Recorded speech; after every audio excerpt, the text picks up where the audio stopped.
All right, everyone, welcome in. It's week 4. Christian McCaffrey is in Germany. AJ Brown is tweeting videos of Goku recovering in a hyperbaric chamber. You're making bids on Tyler Bidet for your fantasy for your managed league teams. We are in it. We are in it right now, Liam Murphy. This is our Wednesday co-stream video where Liam and I look at our best ball mania portfolios. We do some kind of draft on Underdog. Liam, I got to be honest, 30K up top in best ball resurrection. 50K, I would be a little bit more. I mean, I'm going to look, don't get me wrong. I am going to draft some of them because it's fun. But you can win the same amount of money in BR as you can in these. I wanted to add Roshan Johnson is now a 75% fab guy. Like that's week 4 to your hyperbolic chamber, AJ Brown. Yeah, I mean, people have been asking me, am I going to have rankings? I mean, the contest dropped yesterday. Yes, I will have rankings. And I agree with you, man. I would have liked to see a 50K to first. I think they've done 100K to first in the past. But we're definitely going to be doing resurrection drafts. I just think, content-wise, it allows us to talk more. It also allows us to talk about how we view players, past, present, and future, versus just optimizing for a Battle Royale draft. How did that week go for you, man? I think I got I have a lot of aiyuk. That one didn't hit. I have a lot of Jahmyr Chase. That helped. And then I got a garbage time Zach Moss touchdown, which the Chase Brown versus Zach Moss was actually closer to a 50-50. Moss just kind of got a touchdown at the end of the game in that game, which was like, that makes sense to me. Opponent based. They wanted more Moss against the Chiefs because of their pass rush, and they're not going to necessarily do that every single week. But yeah, I mean, my advance rates still aren't great. I mean, it's still like super wonky. Like Saquon Barkley and Alvin Kamara are like 50% plus advance rate guys. Like, we got to get a bigger sample here. I pulled some tweets on some guys that I think that Davis is going to pull up and we're going to talk through. But how was that week for you, Davis? Not your best from what I've been seeing you tweet through. Yeah, I mean, my teams are just like dead. My teams are just like dead right now. I'd be surprised if I advance. If current usage trends continue and injury stuff doesn't go in my favor, I'm going to advance like 15 total teams probably. Because I just don't have any Barkley. I don't have any, or my best Kamara team has Bryce Young on it. The Chiefs aren't scoring any points. Chase Brown looks good, but isn't getting any high value touches. Jalen Warren is dead. Rico Dowdle is dead. Debo, those two guys are not dead. I think Warren played like 70% of the first half snaps and then got hurt. So that is just unlucky. Well, famously, guys who injure their hamstrings in the preseason and then injure their knee in the regular season, very famously, those guys, they just get healthy again. And then Rico, what I would say on Rico is, okay, he hasn't fallen in the end zone yet. Those games are going to come, and he is trending up, and Zeke is already trending down. Well, the issue for if you were a Zeke drafter or if you were a Rico drafter is that they're playing a fullback. A fullback, yeah, was their actual highest snap share back of that game. And he's getting 20-yard catches. Yeah, he's running routes down the field. So yeah, I mean, look, you only need one. And I might only get one, so that's kind of where I'm at. I've never really approached best ball mania as how do I advance the most teams? That's really never been my mindset. Some people do, and I think you draft differently because of it. I mean, I advanced below expected the year I won BBM. Full screen me right now. I was in Firefox, which means I can't share the tabs correctly. So I'm back in now. Okay, so can we not look at those? No, we can. So I was in Firefox, now I'm in Chrome, so that I can do it. Yeah, the thing about having a 6 CMC team is your team is dead. Yeah, it's not happening, bro. Okay, let's talk about those guys first. Debo, optimistic he returns pretty soon. Cup Sure, and yeah. Puka, optimistic they return week 9 to 10. Like, they are getting a shot to return. That win against the 49ers, if you were a big Cup Huge. guy or a big Puka guy, really couldn't have had a better result, because big difference coming back on a 1-7 Rams team where like Matthew Stafford is pondering retirement versus a 4-4 team that like could win the division because you just stole a win from the 49ers. Very, very different things. And like the dropping the 49ers to 1-2 just makes everything more attainable for like Matt. Like, this is what I called Matt Stafford, is like, you know, the guy who boxes and his mindset is just like, I'm gonna get hit a bunch and you're gonna get tired out and I'm gonna win. Like, that is Stafford to the T. He's like, you're gonna keep hitting me, but I'm gonna get you. And then CMC feels like uber dead, like nearly Pacheco levels of not I returning. would the over under of 0.5 snaps this year, it's got to be -110 both ways, basically. Like, seems very unlikely that he plays football this year, or maybe ever again. Maybe ever again, you know? What is the correct ADP for him in a resurrection draft to you? What round? What round? Like 10th round, where basically like the pure handcuff guys come in, like guys who might be zeros in, like wherever. I did one yesterday, and I assume the ADP is already switched, but like where Braylon Allen starts going. I've not done any yet. I mean, Yeah, like, okay, if that is the correct ADP, he'll go. He'll still go as like a 6th or 7th round pick. I was gonna say on the Rico stuff, is the real like short term bummer is when you were drafting Rico and Zeke, you were not getting Zach Charbonnet. And so that is like, okay, you got, like Charbonnet smashing right now. Is that going to continue? Like, Walker's going to return soon. So I don't know. The injured guys. Let's pull up the first round picks here, Davis, and talk through. And we're going to call this segment a higher or lower versus their current advance rates. And, I just want to, like, all this stuff is heavily skewed where Ja'Marr Chase has literally only had one good game and he is a plus advance rate player and he's had 2 duds, So, like, we're going to see Tyreek Hill trend down probably. Jefferson's had 3 good games, why he is number 1. But let's just kick it off with CMC. I think that's a pretty easy lower for me. the thing is Eckler's advance rate last year was 8%, and he was basically CMC from last year. But I would say CMC teams built as if he was a very important piece, more so than Eckler teams. And so, like, like I built some like CMC teams where it's like CMC, and then my second running back is like Braylon Allen, and like Ray Davis. So it's like like that's the leftover running back. I mean, those teams are dead. They're dead. Lamb teams, I mean, that 18. I mean, I think that one's going up. So the thing about that going up is that he's clearly behind Justin Jefferson, I think. So Justin Jefferson teams are going to I would expect Justin Jefferson teams to maintain like a 25% sort of advance rate, something like that, with how bad the other first round picks are. Like, Breece Hall, I don't think will maintain a 21%.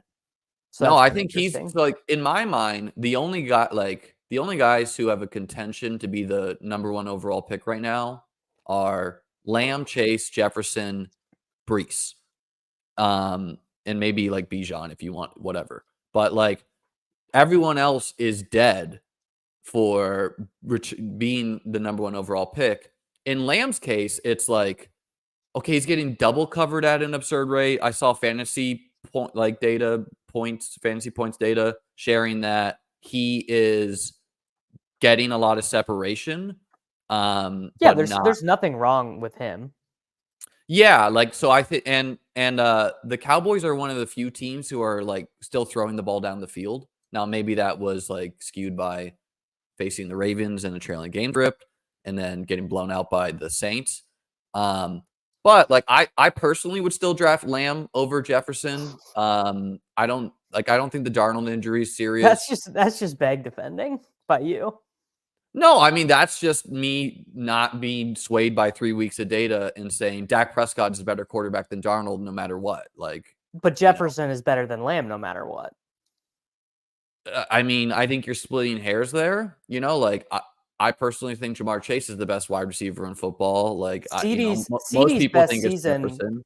CD's best season wasn't even really that close to Jefferson's best season in terms of fantasy points per game. Yeah, I mean, okay, if we want to like fit the past and just say that's what it will be. I don't know. Like, I would just take the offensive situation of the Cowboys, even still. Like, See, I think I would take the Vikings. Vikings have the better line. They have the better coach. They have the better running backs. They have the better second wide receiver. They have the better tight end. So you just think Dak is that much Vikings better? to me are the team that gets blown out in the wild card round. Like, yes, yeah, 30 that's to true. 15. Yeah, They're not legit to me. Like, you kind of be saying, like, you saying all that makes me feel closer. Like, you think that they're going to go toe to toe with the healthy Packers in the playoffs, toe to toe with the healthy no, 49ers, but they're gonna the Lions. win. They're gonna win 10 games, and Jefferson. I guess the thing is that what they're doing I guess they're winning all these games, so Darnold hasn't had to throw 40 times.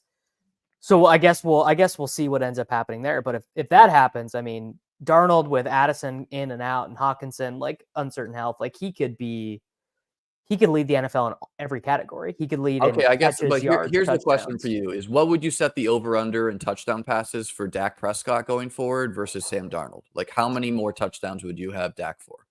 I'd probably make Darnold a favorite right now, just given the context of their situation. That's kind of crazy to me. Like, we're gonna just throw out all the past of Dak being, an elite fantasy quarterback for stretches. Yeah, but Dak and has Sam Darnold not. had these meltdown seasons before when the context around him got so bad. The 2022 season, he threw 23 touchdowns in 15 picks in 12 Didn't he games. get hurt one of those years too, though? He got hurt. He didn't end the year playing that year. Yeah. But yeah, Dak has had these. Actually, he's had multiple. His second year and So let's talk about that. Do you think Dak is playing terrible, or is this just all going to? But some people do. Some people do think he's like playing poorly. His second wide receivers are Brandon Cooks and Jalen Tolbert. And Ferguson. And Ferguson is like a real, replacement level guy, and they can't run the ball at all, which normally doesn't matter. Normally that's kind of not the deal. But now that defenses are just inviting you to run, the Cowboys, like every defense, can they not run, or did they play the Ravens, who are like the number one pass funnel, and the Saints, where again they got blown out? Like, I still don't think we know a lot about a lot of these teams. Like, what is it going to look like with them against the Giants? What is it going to look like with them against the Commanders? These are games I could see Dowdle or Zeke getting into the end zone, Lamb going off. Sam Darnold has more rushing touchdowns the last 3 seasons than Dak. Yeah, I mean, I don't know. Like, I clearly think that we do need to care about offensive coaches, offensive scheme, like, and that edge is like super to the Vikings, because the only coaches who figured out how to score points are the McShanny coaches now. Yeah, but I also just think it's like, okay, Jefferson scored a 99-yard touchdown. He was amazing against the Texans. He scored a touchdown in that game too. There was a defensive penalty that kept that drive alive, but I don't know, man. Like, I just don't think you're going to score a touchdown every game, and I would take the Cowboys and Dak, more importantly, versus Darnold. But I think Darnold is firmly in the camp of Geno, Baker, like the quarterbacks who were previously dead and have been resurrected. So you feel good. We still haven't seen the Vikings with Jordan Addison. We still haven't seen the Vikings with TJ Hawkinson. So does that make Jefferson better because there's more defensive attention? I was going to say, do you think that? I feel like that makes Jefferson much better. Well, I think that's fair to question. I think, but that's also, I'm also biased. Like, I'm bag defending here too. Like, you're bag defending and I'm bag defending. We are bag defending past each other. I don't feel like I'm bag defending. Like, I think Jefferson's a great pick, but I just think I'm like wondering what's it going to look like with all these uncertainties. And also, like, as the sample grows on you as an offense, like, teams adjust. So I don't know. So Lamb, I would comfortably say his advance rate's gonna go up because inherently he's Sure. Well, gonna his outscore. advance rate is going to go up because Reek is going to go down. I Yeah, think Jefferson. let's just I go through think the list. St. Tyreek Brown goes down down. probably. I think with no Laporta for the short term as well, I think he goes up just because everyone else is like missing time. They just But want to. They just want to run the ball, man. They maybe they he just they treads. just want to run. They just want to run that ball. Chase, I think it goes up, but like, yeah, I agree with some of the commenters. Like, okay, he scored 2 touchdowns against the Commanders. The thing I would say about all Bengals pieces, including T. Higgins, is they are like the only team who is operating how we want to operate in the sense that they are the pass heaviest team in football. I still think they're going to make the playoffs. Like, that's a hot take, I think, but they have. You think that? How are the? What's the path? What is the path? The path is like they have a bunch of winnable games upcoming, starting with the Panthers. If you like, and they just need to like, like people were calling the Bills dead and the Dolphins as like winning the division, and I was like, no, I think Josh Allen's just better, and they're going to win all their games, and they did. And I personally think Joe Burrow is going to get it together. Like, okay, the Bengals defense is trash, but you love that for fantasy, Sure. and like okay, the Steelers like. They're gonna the Ravens. The Ravens could be 1-3. They play Buffalo this week, so it's not like their division is unattainable. I just still think that like Burrow and the Bengals, they're gonna get it around. I wouldn't even be surprised. Like I don't know if you can, but like Ja'Marr Chase contract this week, like so I don't know. Chase is going up to me. Jefferson, I honestly I'd accept up or down on this one just because like Well, 28% is just really high for a first rounder, but he also might just he might have the most raw points of any wide receiver, and that in a year where wide receiver scoring is going to be down is going to be pretty valuable. Because like look at these other first round wide receivers. We have AJ Brown with uncertain health, and yeah. Hurts looks The Hurts, Vegeta, the Vegeta, yeah. Hurts also to me like looks a little bit worse. And I've always been a big Jalen Hurts guy, and he looks a little worse to me. But Kellen Moore, the deal, like I don't know your opinion. My opinion is the Kellen Moore stuff has been a bigger boon for Devonta than for him. Where I Devonta's don't getting all like. these We saw layups out of one the game of slot. AJ Brown. He Sure. eviscerated the Packers. Like it's AJ freaking Brown. Yeah, like on Jefferson, I think he's gonna actually go up mainly because of the correlation with the Packers pieces, and Yeah. those guys are like way under expected as far as And run how support about in the Darnold game. drafters? Darnold is the quarterback 2 right now. He's like 30% owned. How often was he drafted? Like 30. That's a good question. Pull that up. I will pull that. I wonder. How Bijan, he was I'm gonna drafted. take like let's talk about Bijan, man, because I'm gonna take the over. I think he's gonna score touchdowns. He really hasn't ever like turned in these consistent top So not that many times. Not that many 21,000, times. 56,000. So he's around a 40% drafted player. Um, Sure. and I still think these Darnold drafters are running hot because I think we would have saw McCarthy. Like Oh like yes. Yeah. I think 100%. you're potentially running bad as a Jefferson drafter because what if McCarthy was just legit good? Nah, I think Jefferson drafters are running very good. I think we've seen with Caleb You could run and better though, you yes, know? I think we've seen with Caleb and Nix, and honestly even Daniels a little bit, that you know the range of outcomes for a rookie quarterback is very, very wide. Yes, but we'll get to like I think some of those guys are trending up. But on Bijan, let's put like so Bijan. Okay, he's Way up. He ends up being a 20% guy. yeah, like he's getting so many touches. It's like he's not as explosive as we want, to be honest with you. Like he's not as like take a ball and go score an 85-yard touchdown. Nor He are the was in week college. 2. He looked really, really good. Okay, all right. So we're going up there. Brees, I also think you go up. Like, and this one could go both ways. Like, Brees usage elite. Braylon Allen, though, legit RB2. Well, Braylon Allen is sure. Braylon Allen is legit, but he's like legit in a way that I actually, this is Galaxy Brain maybe a little bit, but he's actually kind of worse for Rodgers and for Garrett Wilson and for Mike Williams and Lazard, because like the Jets are going to be below average in terms of pace of play, and if 10 plays per game, near league worst actually in pace of play, right?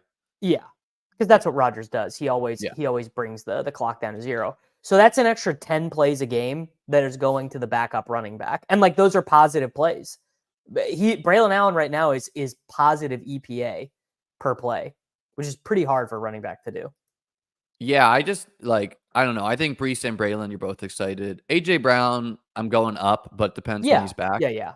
Garrett Wilson, also like Alan Lazard is not going to score a touchdown every week. I'm going higher on him. Puka lower. And Gibbs, I think higher, man. Yeah. Bijan in expected points, not as high as you'd think. You know, below Jonathan Taylor, below Josh Jacobs, below David Montgomery, below Brian Robinson Jr. So that's not great, obviously. Big thing being he's actually been a negative, to your point about not looking that explosive. He's been negative fantasy points over expectation as a rusher, which means it's just really not good, actually. It's pretty bad. Yeah, and I just think like as Kirk Cousins gets healthier and defenses need to like respect him a little bit more, everything's gonna open up. And like Gretsch was making this point. They're negative. They're the dead last of all 32 teams in pass rate over expectation, which like you don't pay Kirk Cousins $1 billion to not throw. Like I think you're and right. like Darnell Mooney had tightrope himself, like him potentially being a legit third receiving threat and or second if Kyle Pitts is like Kyle Pitts. Matters. All right, let's pull up either the quarterback tweet or the tight end tweet and talk about some of that. Yeah, we could just say every tight end will somehow be a below advance rate guy. No, I think there's some nuance here. Like I just pulled what I think most people considered the elite tight ends. And like, okay, I'm shocked Andrews is at 12%. Like that's how little a bad pick matters when you make a good pick. That's how like especially in the middle rounds. What really shocked me is because going Lamar Andrews with CMC was super common. CMC is a 5.5% guy. And so Kincaid is obviously being pulled up just because Josh Allen is smashing. So like stacking partners matter here. Also, yes, just like if every tight end is bad, the advance rates are going to be super flat across all. Well, only like, yeah, there's only been like 4 touchdowns collectively in this group. So things are going to separate. Laporta, if we were drafting today and Laporta's like injury is not serious, what number tight end is he going off the board? Tight end 5, probably, I think. Yeah, I still think he's like, he unquestionably ran hot on touchdowns last year, but that was where I had him before the season anyways. And it's just, JMO is an issue for him. JMO is like a pretty big problem for him. And year 2 Gibbs just being a bigger part of the offense, like year 2 Gibbs versus year 2 Laporta kind of makes sense that Gibbs would be a bigger part there. Kelsey, I don't think Kelsey's dead. I don't think he's going to return value for what people thought. I think he's going to have some games where like literally the squeaky wheel just gets going and Mahomes is like the only way he ends up being a 16% guy is if they stop throwing the goal line stuff to backup tackles and Andy Reid's literally like, we got to get this dude 10 tuds. That's the only way. I don't see another path. I don't know if you even care if your tight end is like an advance rate guy. If you can get a 5% owned Kelsey and he scores 2 touchdowns, like that wins you real money. So he's alive. He's alive to produce a game. He's dead in the sense that he's going to be a 40% advance rate player. Yeah, no shot, none. McBride, hugely alive. It's just no tight end is going to be their team's number 1 target every week. Kincaid, like I think Kincaid is clearly the Bills' number one or number two passing target, excluding James Cook. I think James Cook is clearly the guy you would have in Buffalo if you could only have one guy. Like, he is the guy who is getting it done on the ground, getting it done in the air. Some even told their friends that he's got a little CMC to his game. Like, Cook Yeah, is a you smash. were definitely right about James Cook. I'm definitely wrong about James Cook. I wish I could trade in every ETN, every Kenneth Walker, all that stuff. I wish. Well, I drafted some Rashad White too, so like no one's perfect. But the thing with Kincaid is the Bills are so good that it's and Shakir is a legit weapon, like a yak guy. Keon Coleman, people were panicking on Keon Coleman. He was late to the game, so that's why he was benched in the first half / quarter. I was or late to practice or something. I was punching air because he was the only Bill I believed in. I was like, oh, he just got benched for MVS. CeeDee Lamb's cousin. Great, yeah. No, like I want to address a comment real quick. Kyle Shanahan fucked this up. Kyle Shanahan said after he missed week 1 against the Jets, he said if it was a playoff game, he could have played. So what do you want us to do? You want us to read into things that are explicitly not there? Like it would be insane. It would have been far worse to have gone 0 on CMC because of a preseason calf injury and watch him own your soul. Yeah. Yeah, I don't know. Fuck His upside is worth it. I had Lamb as my 101, so I ended up with a soft fade. But so on Kincaid, like some boons for him is he got like 1 red zone or end zone target all of last year. He's already up to like 3 there. So yeah, he's going to have some multi-touchdown games. The Bills' schedule also is like Ravens, Jets, Texans. So like maybe we get some shootouts. If their defense is just shutting teams down, that's not good for anyone in the passing game, you know? But I don't know. I'm expecting things to open up for every team as the season goes. And so, yeah, I think these are the 2 dudes I'm betting on. McBride and Bowers. I think everyone else is varying degrees of dead or touchdown dependent. We'll pull that back up and let's talk about Bowers because, okay, I think Kincaid's right in the mix to be tight end 1 because I know the touchdowns will be there in that offense. I think if Aiden O'Connell is the quarterback, that unlocks a ceiling for every Raiders pass catcher where Minshew was like the higher floor guy, but Aiden maybe could legit be like a good passer. So like, are the touchdowns going to be there in half-point PPR for Brock Bowers? I don't know. Probably not. Is he going to have some games where he's just the engine of the offense? Yeah, I expect that. I didn't draft a lot of Andrews. I also don't think he's purely dead. Like, I think he's live in the sense that it's really bad. He ran like 4 routes this past weekend. You know, so did like Chase Brownberry played the week before. Let's get more of a sample there. I think he's still live to be a guy who catches 80 yards and 2 touchdowns later in the season. Pitts, I don't know, man. It seems kind of rough for Pitts. And then Kittle probably has a claim to be tight end 1, in my opinion. If he's healthy. If Kittle was healthy, you wouldn't take Kittle as tight end 1? No. I think I would take Brock Bowers as tight end 1. I would easily take a healthy Kittle over Bowers.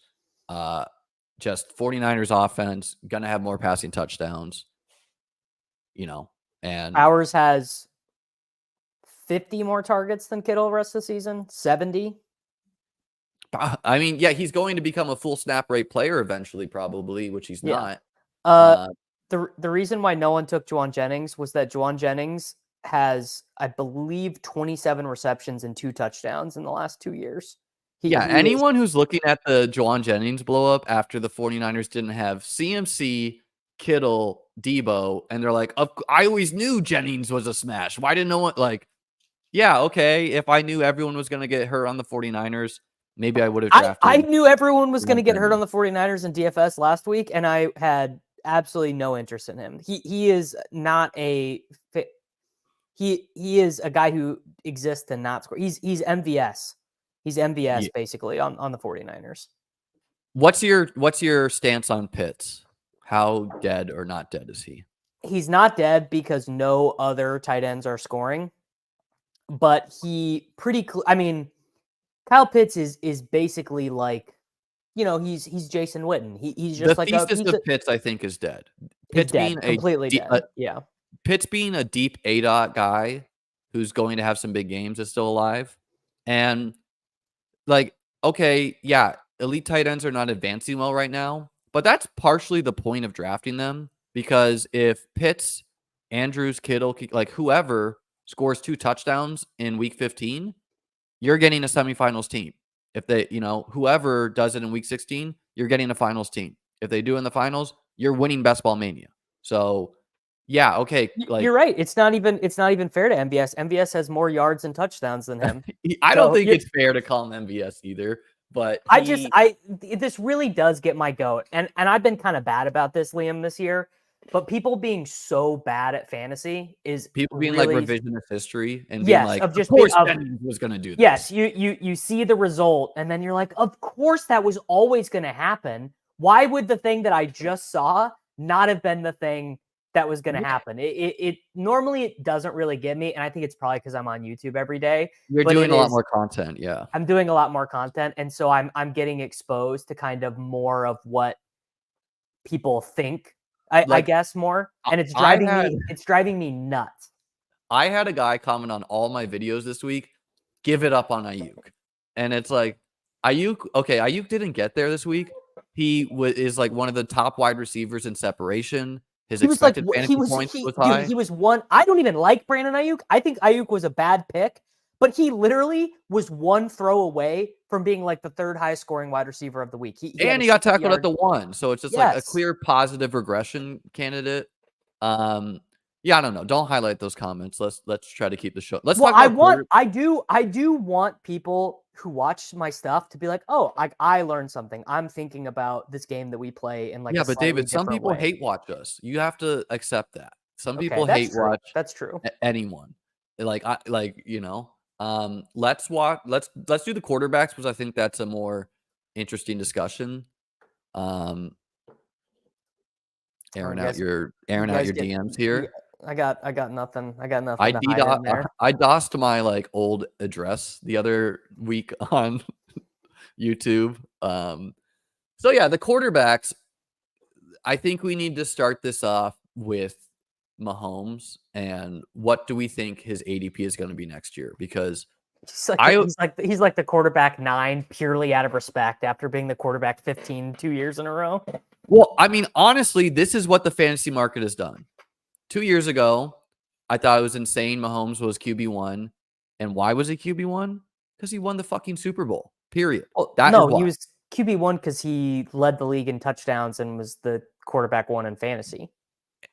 No, it was because he won the Super Bowl, because I think anyone, like everyone knows rushing's important, and no one was out there saying Mahomes is going to go run for. He did have a great year that year. Like, I won a tournament because of Mahomes, Kelsey, McKinnon. He threw for 5,200 yards and 41 touchdowns. Yeah, that doesn't matter, dude. Like, are we just going to copy and paste that every year of his career? Like, no. Like, well, it's kind of a good question, because he's probably the biggest split between cover 2, no cover 2, cover 2. Touchdown you rate. could say the cover 2 era came on partially, largely because of Mahomes.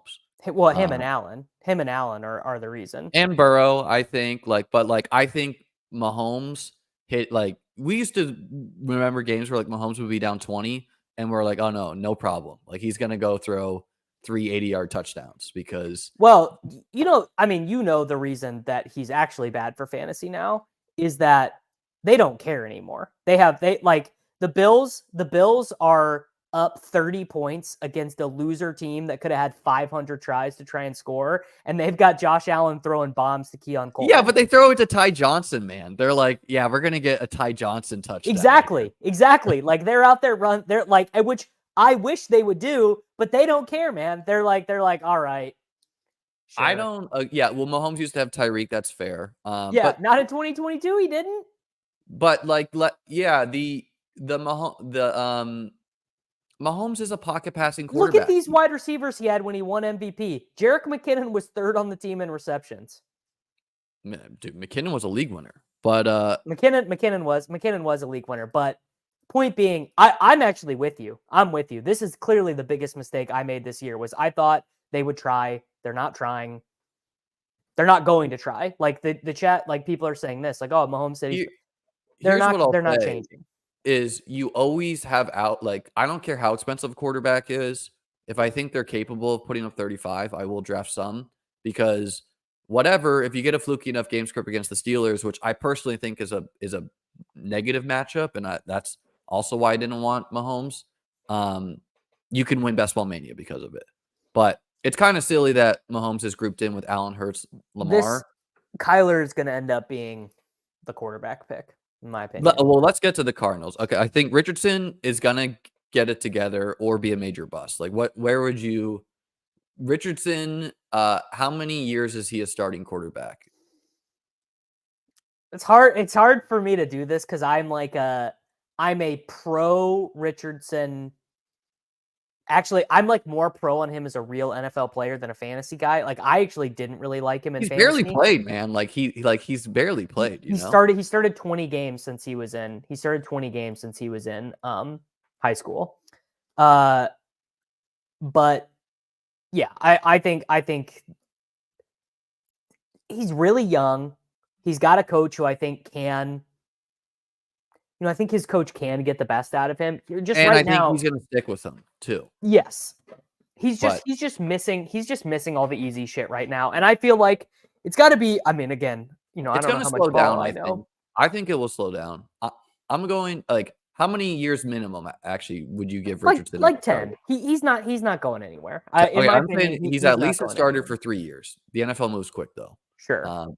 Stroud is like Mahomes, except he doesn't have Rashee Rice carrying him up right now, I guess. He should have Nico bringing him up though.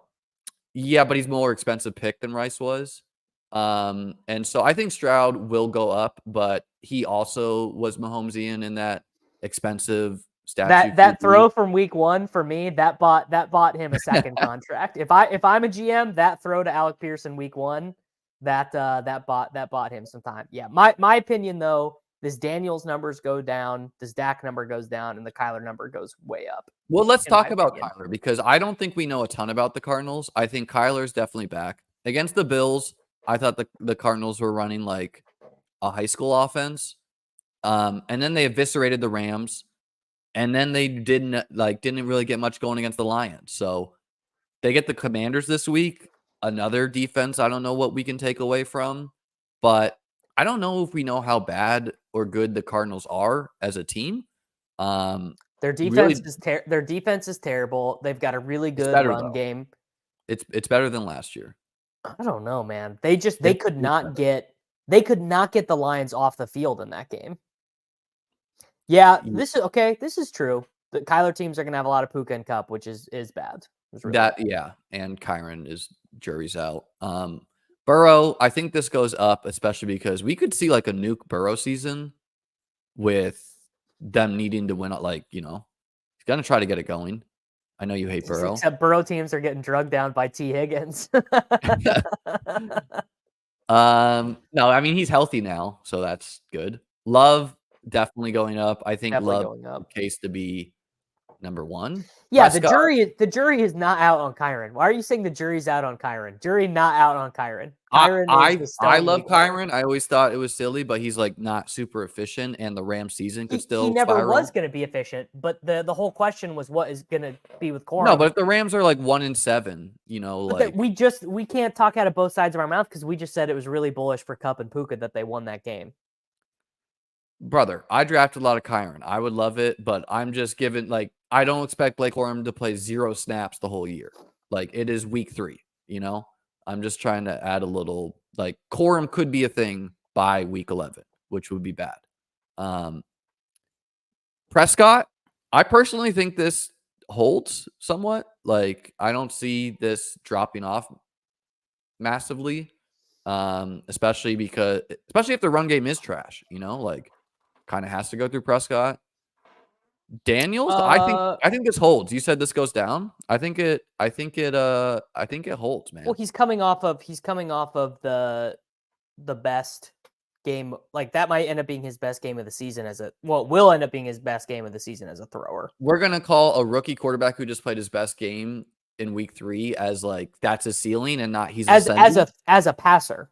He'll have better running games. No, but I think the offense is going like hopefully Cliff is going to stop doing just this horizontal shit. Well, he won't. And he's going to be like Jaden Daniels. No, Jaden Daniels hit the deep bombs. He's going to do it more. That's my mindset. Sure. I mean, they can have 4 of them or whatever. I'm not saying that was his best fantasy game. I'm saying that will be one of his best passing games. I love running quarterbacks. I love Jaden Daniels. I'm not trying to short him. Just 25%. 25% for a quarterback in general just seems high. Like it would be higher if his stacking partners weren't as bad. Like that's the only reason Allen is ahead of him. Right. How like straight up Mahomes or Daniels? Oh, Daniels. Straight up Jordan Love or Daniels? Daniels. Straight up Jaden Daniels or Anthony Richardson? Richardson. Because Richardson has better wide receivers. That might be flip. Yeah, it's basically a coin flip. So there's this really interesting thing where like people think of Richardson as a rushing quarterback, but his scramble rate is really low. Yeah, he's like, barely been running. Yeah, even going back to college, his scramble rate's pretty low. That feels like the easiest fix, right? That feels like the number one easiest fix for that offense is for him to just be like, hey, like Shane Steichen to go to him and be like, hey man, just get out there, roll, like design some rollouts, start rolling out of the pocket, they won that game. So like they probably view their season alive. Okay. So just blunt to the point. If we were redrafting today, what number quarterback is Jaden Daniels for you? I was just about to start working my redraft ranks before we started. Well, yeah, rough draft right now. Is he quarterback 5? Yeah. So below Allen, Hurts, Jackson, Allen, Lamar. Yeah. 4 or 5.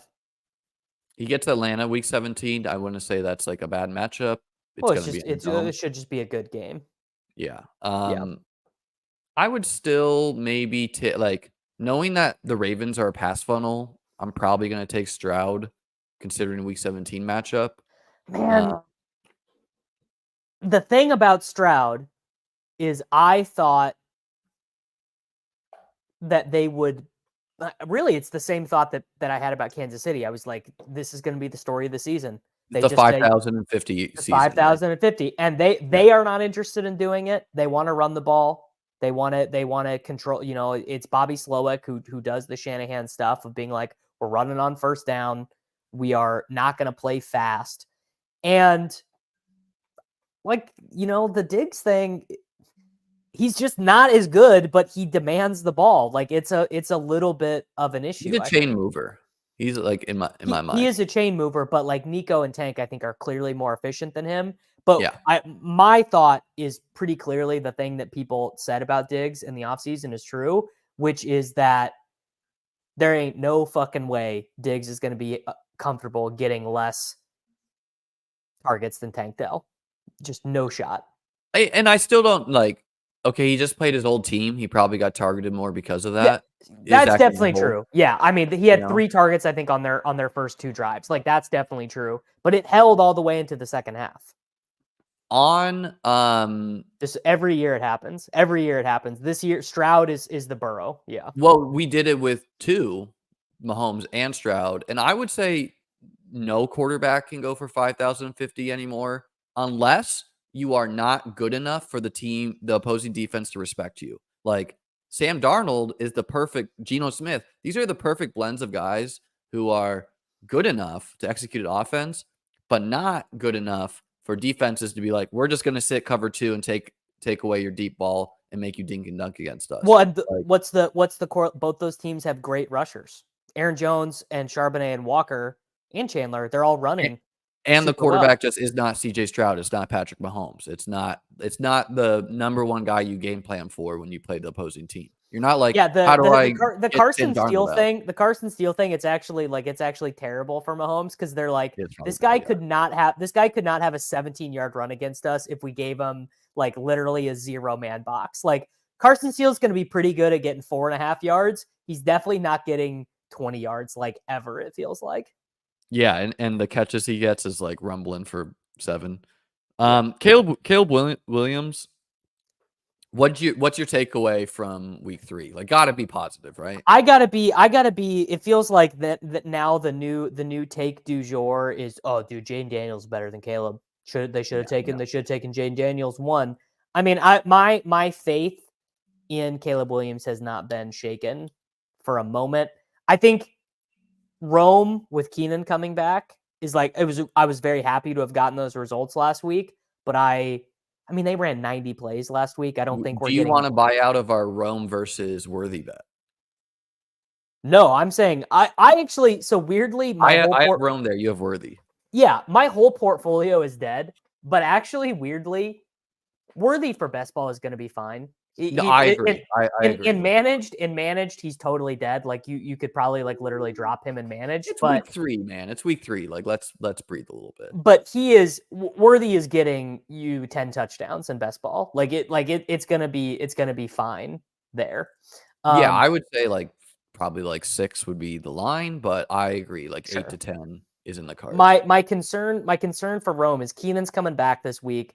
Komet looks like a bigger part of the offense now. Like just Komet being out there instead of Everett means there's another legitimate guy to earn targets. Now, another thing that could actually kind of be bullish though for this team is, what if they just stop playing DeAndre Swift, who's been the worst rusher in the NFL?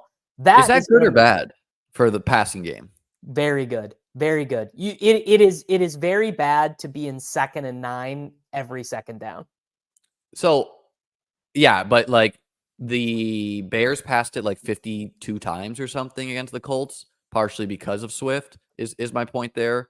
I think Rome, Rome, like DJ Moore's in this like weird screen role where they're not really using him as like a real wide receiver all that much. Rome, I think, will be fine no matter what, because if it's not Cole Kmet getting underneath work, it will be Keenan. And I think the other good thing is Caleb is both job secure wise, confident enough, and good enough that he, like, did you see when he like they threw some like whack route out there and he went to the sideline and he went to Shade Waldron and he's like, what the F are we calling? So I think Caleb might be able to influence the offense to get like better routes. I'm not going to be surprised if Rome is the number 1 wide receiver on the Bears. But yeah, I don't know what will happen when Keenan comes back. If Keenan comes back, what's going on with Keenan at all, to be honest. But yeah, huge. Like I drafted a lot of Caleb. I drafted a lot of Rome. I got into DJ Moore at the end there. I was worried week 1 and 2. I didn't think it would be like this rough, but I was never worried about Moore because Moore just kind of always gets his, He's a spike week guy too, like he's just good. He's just good at the game. He's just good at the game. But yeah, DeAndre Swift, dead last in the entire NFL in rushing fantasy points under expected, and amongst running backs also. Do you know how hard it is to have negative receiving Dude, he's like points? dropping screens that are perfectly blocked. It's bad for Swift. He's terrible. He is a really terrible player. And Roshan, like I like, you couldn't read anything about this, but Roshan hurt his foot in training camp. That has to be why we didn't see him. And I think he's the guy you maybe want to own over even Herbert. Because Herbert he's like short yardage only. Roshan is like the Zach Moss, David Montgomery on the Bears, where he's gonna like catch balls, he's gonna pass protect, he's gonna do what you want. So feel good for the Roshan bags and Caleb. Yeah. So Pete and I looked at the number 1 team in BBM last week, and I was like, I wouldn't buy that team for $100.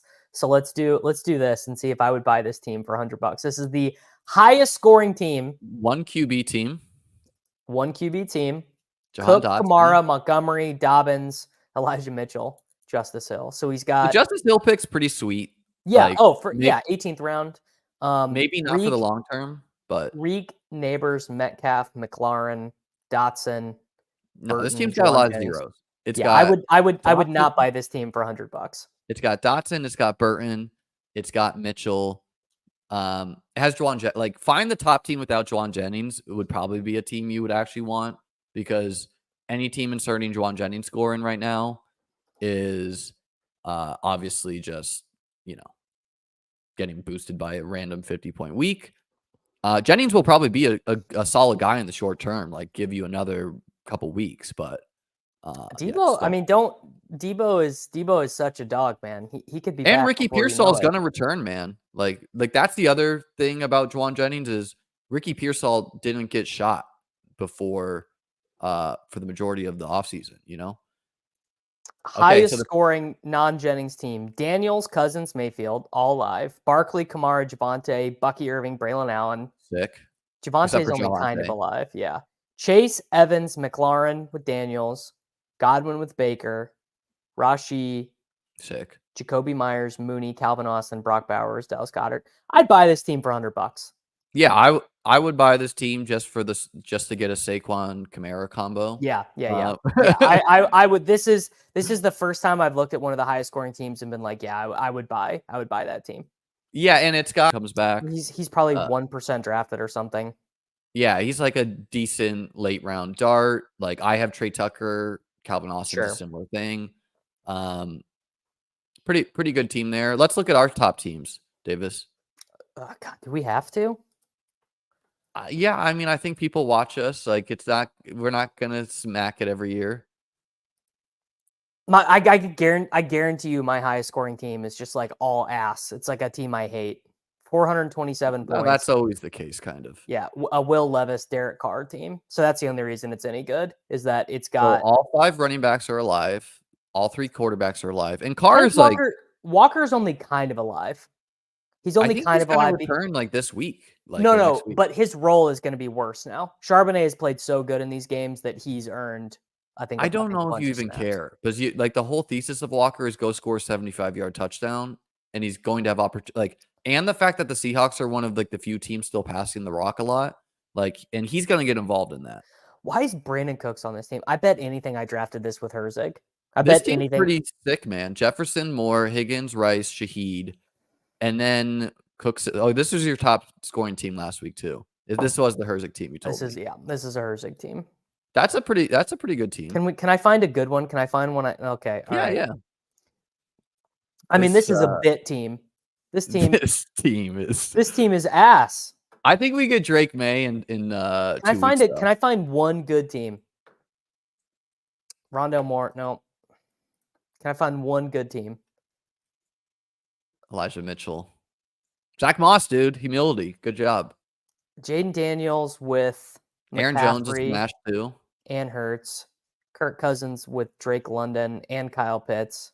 Shakir. This is a good team. Not every piece is. I think that's a good team. All right, this team is. Yeah, I got anyone who's like below average advance rate. Just find a team or two to like, or straight up don't look at your advance rates for a couple weeks, but things will normalize. Okay, this team's good.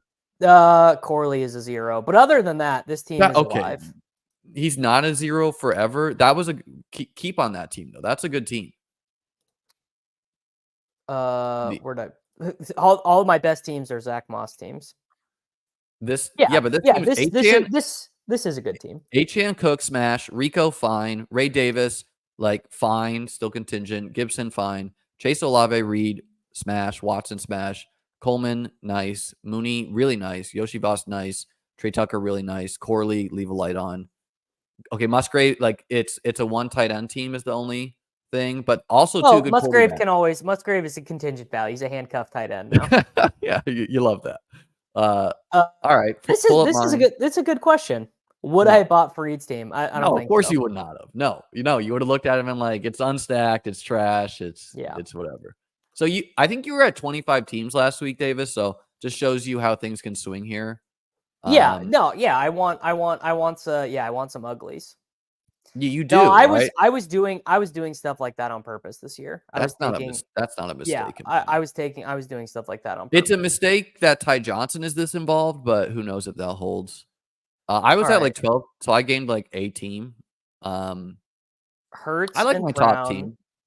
Purdy To Mason. Purdy was a really to late pick Mason. here. Is the only Yeah. reason I took him. Uh, Cook, but like Kamara, Pollard, Mason, Irving, Pirine. cromulent. No, that's Good. a really good running back room. Good. Brown, yeah, this is a smash. I'd buy this team. Let's talk about the Chiefs running backs in a second. Like, Sure. Hunt is active, or he's on the roster now. Yeah, Kind I of a think surprise.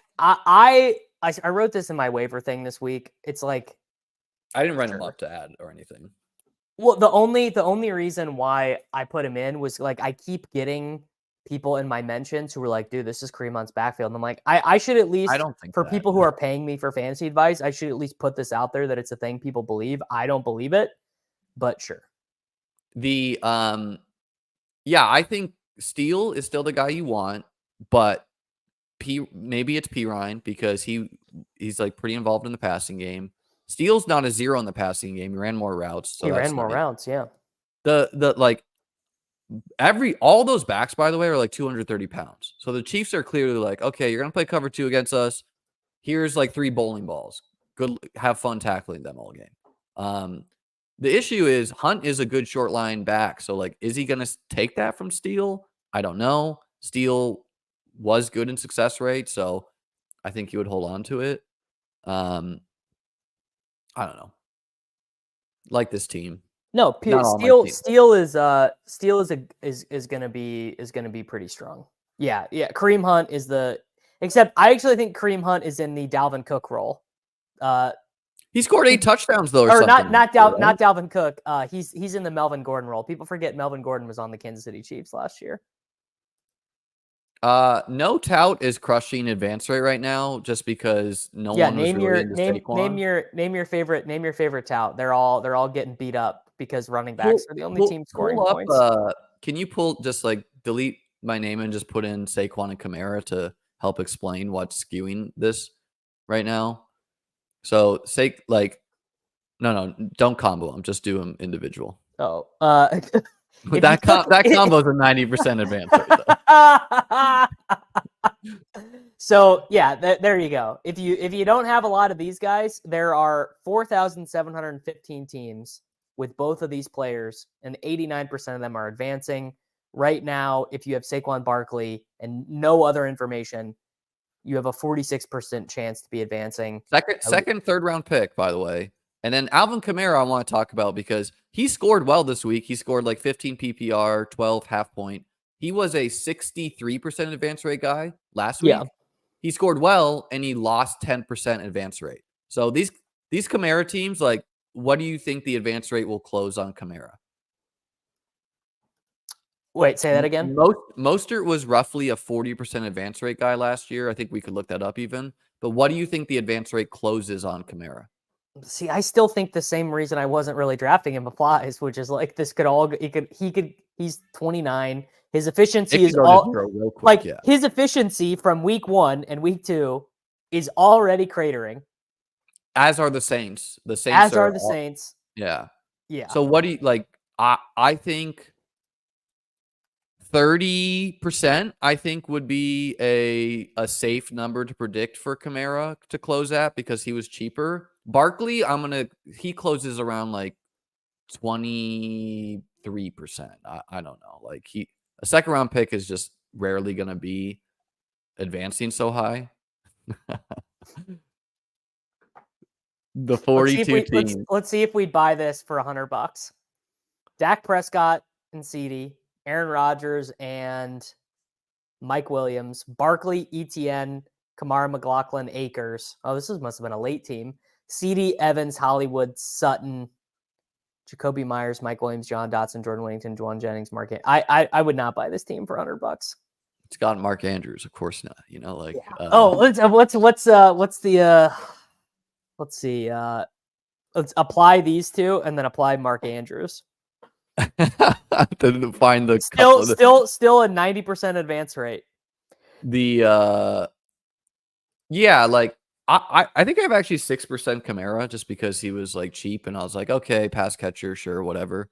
But I only have 3% Barkley, so not getting there if Barkley continues to score infinite touchdowns each game. We're not going to do a segment pulling up Gritty's teams.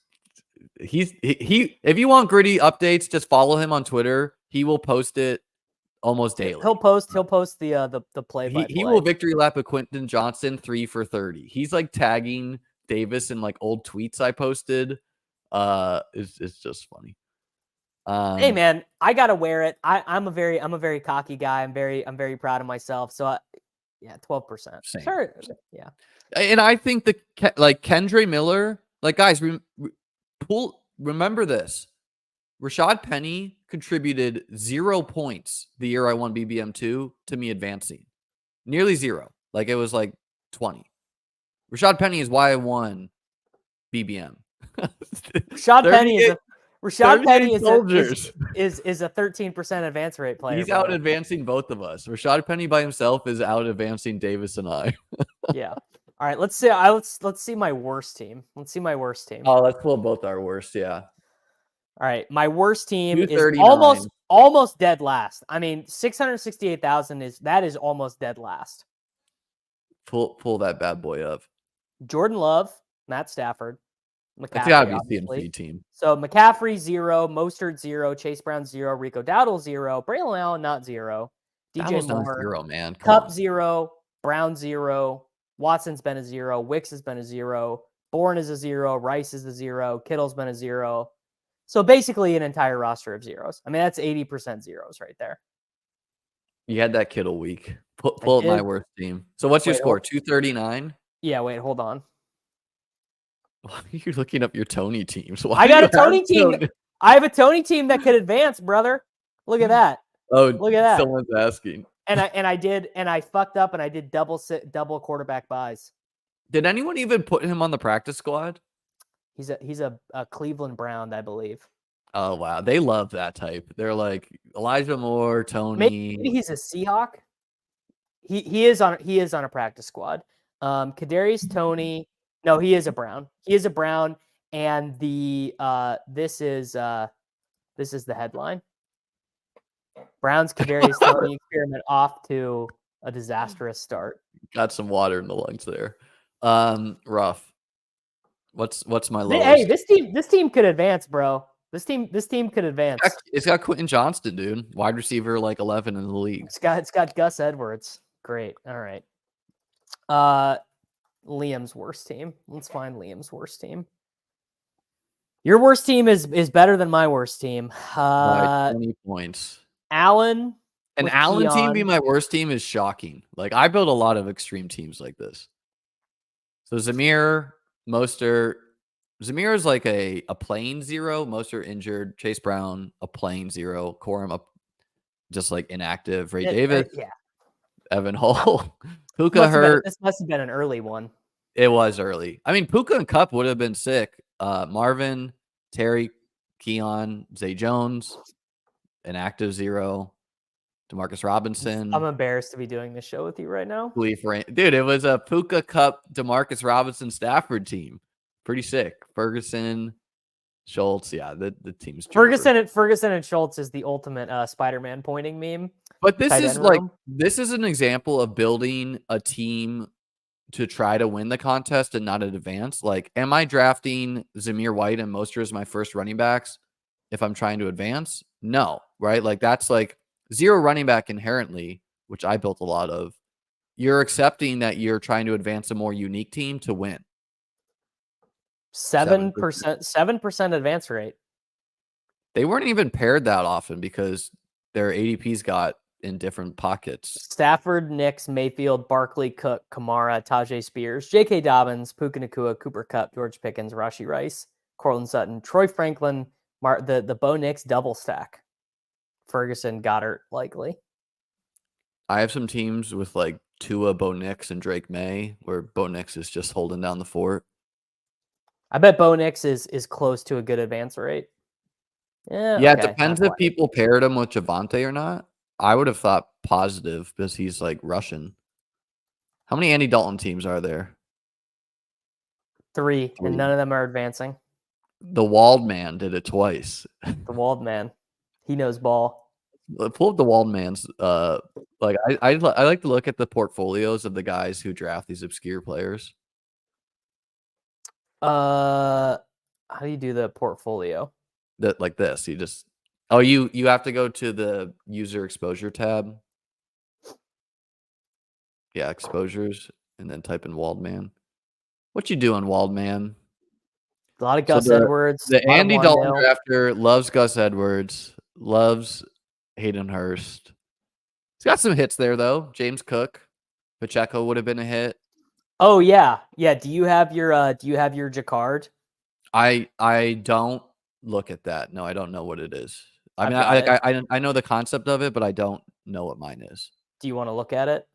Sure, pull it up. If you have the ability to look at it, I'd look at it. I do. I do. Pull it up and compare ours. This is Well, courtesy I of don't, our friends. courtesy of our friends at Legendary Ups. I gotta figure out how to share it. Mike Williams, man, like I think you should feel pretty good as a Mike Williams drafter that he's like seen the field even and he's trending up, and we can assume he'll like overtake Lazard still. I gotta try. I'm seeing if I can share this window. I can. Okay, this is my Jacaard. I gotta these fucking. Can you get these overlays, little dude. boxes out of the way? Thank Yeah. you. Okay, That so is what do my we Jacaard. explain this to the novices and myself? What we're looking at here.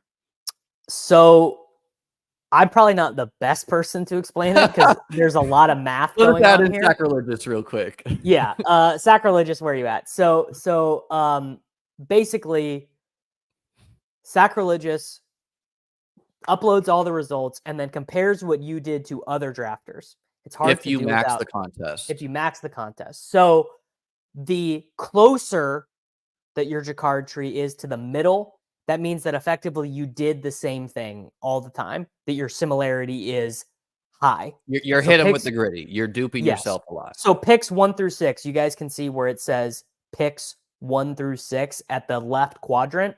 My similarity is very low because I just took Justin Jefferson all the time. I took Justin Jefferson instead of Chase. I took him sometimes instead of Tyreek Hill. Picks 7 through 12, I did. I had a more varied range, and then picks 13. Tight end, you diversified a lot. Running back, not as much. Probably Chase Brown and Rico pulling you there. Exactly. Yes. Farther from the center is more diverse. So the closer that you did, basically, it's comparing my drafts to other drafters and to myself. So effectively, my rounds 1 through 6, I take Justin Jefferson, I take Cooper Kupp, I take DJ Moore, I take Xavier Worthy, I take Patrick Mahomes, I take Travis Kelce. I just did that over and over again. Then round 7 through 12, I did a lot of different things. I started to differ. Well, relative to myself, not relative to the field, because I'm still below 50th percentile. The only areas where I got above 50th percentile was at tight end, because tight end is a shitty position. And in my opinion, like if you're a sharp drafter, what do you want this to look like? I think you want to be pretty varied at tight end and running back, because these are inherently touchdown dependent positions and not as skill based. Wide receiver, in theory, you'd want to be a little bit more narrow, less diverse, because you want to say, these are the talented guys. These are the guys in high value offenses. These are like, I want Roma Dunze. Like that's the right pick. Quarterback, I also think you kind of want varied, just because like any quarterback can be QB1 week 17. And then, yeah, like, okay, picks 1 through 6 being less varied is a high risk appetite. Your risk of ruin is high if Jefferson rolls an ankle. If Jefferson is the wide receiver 1 or the number 1 scoring player week 17, your equity to win the contest is also really high. So it goes both ways. Now, mine did not. I did some self scouting. So from last year, yeah, you saw Brick hit you with no. I did self scouting. Mine was way worse than this. I was like 20th percentile, 19th percentile, and then I basically tried to get a little bit more diverse so I wouldn't end up in week 3 having no teams advancing in the contest. So it didn't work out particularly well. But I've got yours. I've got yours pulled up here. Yeah, pull it up so that we can toggle between it. Just I've never seen this, so I'm interested what mine looks like. I'm really bad at this. Here we go. Here's yours. I don't understand. Ooh. So I'm a very are undiverse. super non-diverse. You did the same. It looks like round 7 through 12. That's the round where the Bills players are going. So well, wait, is pick 7 through 12? I thought picks 1 through 6 was literally like pick 1, pick 2, pick 3. You're saying it's rounds 1 through 6. Yes, yeah, like your first, second, third, fourth round. Oh, okay. I misunderstood that. Yeah. So you're 27th percentile. You pretty much.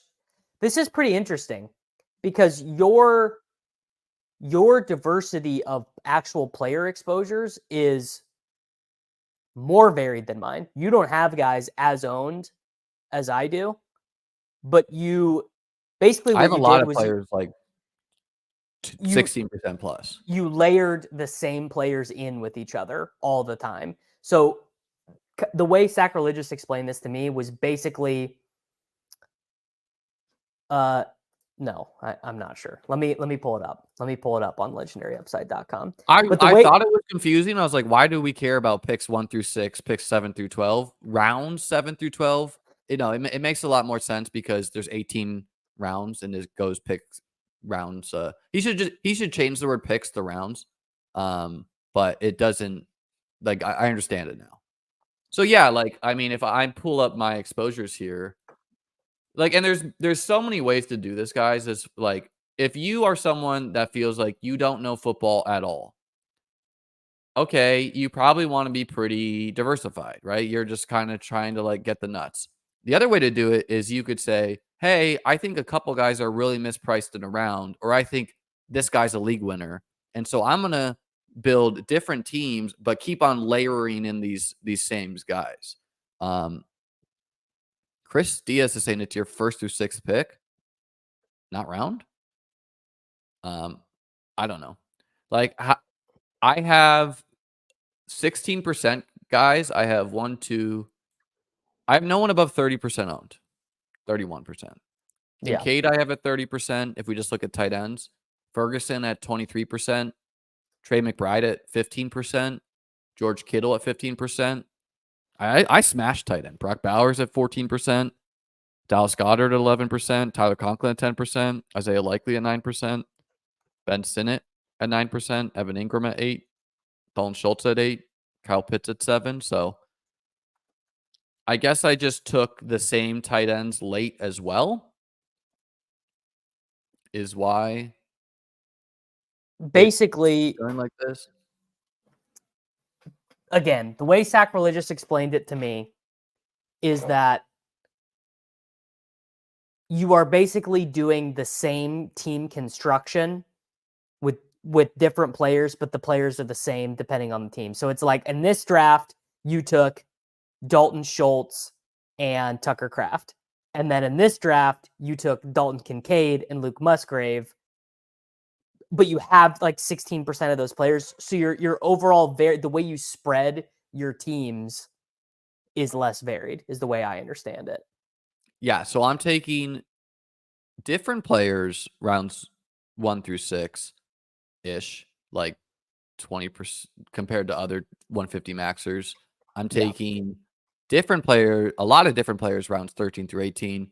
I'm hitting the same guys rounds 7 through 12. Well, still less than 40th percentile. Yeah, and that's like, some people are 150 maxing and that is their only best ball action. Personally, I'm firing some high stakes. So like in something closer to a lottery, which BBM5 is, I'm trying to like say, hey, I know who's the best players. These are the guys. And I don't care if I return $0 in my BBM5 teams. Yes. Yeah. You just closer to the middle here. And I will do what the chat wants. And I will give you a 0th percentile radar. Hit chart. him with the gritty. I don't like to give him a ton of attention, although I think it is very funny. I will hit you all He is the second least diversified drafter. That much I do know. He is the second least diversified drafter. Imagine how upset he is that he wasn't number 1 least diversified. Oh my god, this is what the graph looks like. The spider chart. You can't even see it. You can't even pull up like Neil's, because Neil's a guy who claims he diversifies on purpose. His is like player. I don't know his name. Does anyone know Neil's thing? It's like player Q DFS or something like that. It's player Q, but I think maybe it has an underscore. Is it just player Q? Or I can look. Wait, hold up. I'm gonna be able to find it in a second here because he retweeted the top weekly scores, and he claims he diversifies a lot. So we should just player Q. It is player Q. We could pull up Peters too. But I don't know if he 150'd. Player Q, Star Kindler says. Yes. Yeah. And he did. He did. But see, I think he streamed all his drafts. Shout out Neil. So his radar looks insane compared to ours. This is like I'm spreading it. And like I don't like personally, it's so hard to get a team to the finals. Do you want to show up to the team at the finals with like a guy you don't believe in? On average, you will get a team to the Best Ball Mania finals once in every 10 years if you're just an average person 150 maxing. Dude, that's crazy. Years. That's crazy, dude. And so he is over 80th percentile diversified at every spot in every round. The Neil versus Gritty allegory is insane. Yeah. So like this is super diversified, and Neil is proud of this. Like this is what he thinks is good to do. Neil's a sharp guy as well. Personally, like, I don't want to show up to the finals with like my singular share of Pete's is really no different. Well, maybe this is a takeaway. I haven't talked with Pete, but maybe Pete feels like he went too narrow in the past and he's been burned by it. Like that's a reasonable way to do it, but I think all this is just you have to. No, I call cap on this because I streamed half my drafts and mine does not look like that. Yeah, Neil, I stream a lot too. Not as much as Pete as far as like my BBMs, but yeah, I think it's just Pete has more humility in his drafting process than Davis or I. Like I think no one is going to accuse me of being humble, and boy am I fucking eating it as a result. Well, maybe this year, but like Davis, how elated would you be if if Chase Brown, you'd be like, doing lip flips right now if Chase Brown was true, man. It's true. It's true. Well, who else do you guys want me to check? Pull up Karain. Because we know that he like loved the Drake May. Oh, that's actually interesting. Karain's isn't interesting because he's like checking his stuff with this tool. We're going to assume that his picks 13 through 18 is not diverse because he kept on doing Drake May. His is gnarlier than mine. Yeah, I think player takes are important. But it,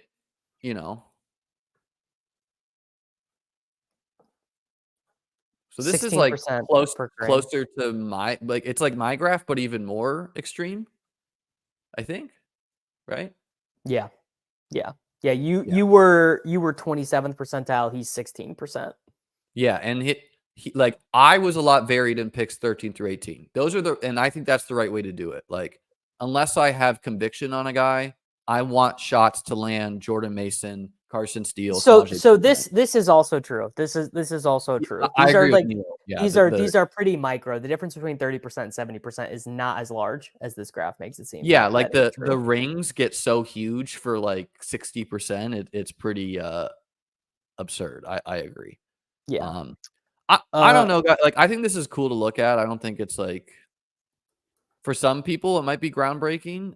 I think people can make the mistake in best ball where, let's say you have a bad year and you want to improve, and you look at your Jacaard tree, and then you're like, huh, okay, I'm going to do the exact opposite. That's like the same thing. Like you look at your Jacaard tree, and let's say you were super diverse, picks 13 through 18. Your takeaway is, okay, this year I'm just going to be super undiverse.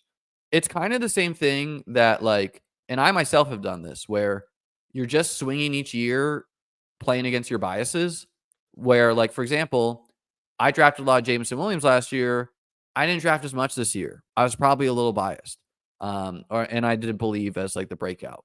Or someone who drafted Zach Charbonnet last year is like, I'm not doing it again. He wasn't the guy. Like you're just swinging year to year with bias. So I don't know what are your hard takeaways from looking at a Jacaard tree of how you can get better, Davis? The idea is not to diversify your picks, it's to diversify your teams. So the idea is that instead of every time you do a Mahomes stack, you back stack it with Knicks and Dulcich. Sometimes you do the Mahomes stack and you back stack it with Baker Mayfield and Cade Otton, Carr and Shaheed. Every time you do 3 late quarterbacks, instead of, you do Knicks, May, Carr, sometimes you do Geno, Rodgers, Knicks. The idea is that you want to have concentrated exposures, but not concentrated teams. Yes, and I like hit him with the gritty is building the same team. That is bad because your risk of ruin is super high. But also, he's okay returning $0, so I don't think it's like that bad if your bankroll's big. I myself am trying to like, yeah, I do think I've identified some players I want for whatever reason, and I want those guys. Or like I'm not afraid of Derrick Henry burying me, so I'm not going to diversify there. We're also being compared to other 150 maxers. So when you have guys like Neil who diversify everything, I wonder what that does to impact percentiles. Yeah. Also, I am like, I'm Yes. gonna lose all my money in BBM, and like that's fine. Yes, everyone is going to lose. So take some stands. I'll play again. I'll play again next year. Like it is what it is. My Jacaard tree was terrible the year I won BBM too, because I had 60% Gabe Davis. I had I could pull up my exposures, but I had 60% of like around 10 player. That is not as risky though as having like last year. I think I had 50% Kincaid. That was more risky because Kincaid was more expensive, and it came at around where all the running backs you want went, which like I knew going into the year I was being risky. So I don't know. Cool to look at. Should we jump into a resurrection draft, Davis, or anything else you want to look at best ball wise? I'm not doing a resurrection draft. You don't want to do that? Because I can't even play it good, Liam. I can't even. But I think the point is that it allows us to talk about the players for the upcoming season. It's just to really do we want to talk about the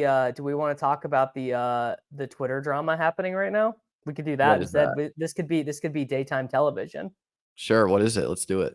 The Liam and Davis show could go many ways, guys. We're open. Yeah. Here, let's do this, and I can fill you in. If you're listening, ESPN, we are open to being a first takey show for best ball / fantasy football. Yeah. Also, that's true. 60% of one player doesn't necessarily mean anything. Yeah. The point of your pick 13 through 18 is not diverse. Yeah. I'm personally am dealing with my dead best ball bags by drafting battle royales, but everyone can cope how they want to. I just thought it would be a good way for us to talk about the value of players. No, you are correct. You are correct. And we can still do one. What is the Twitter drama going on?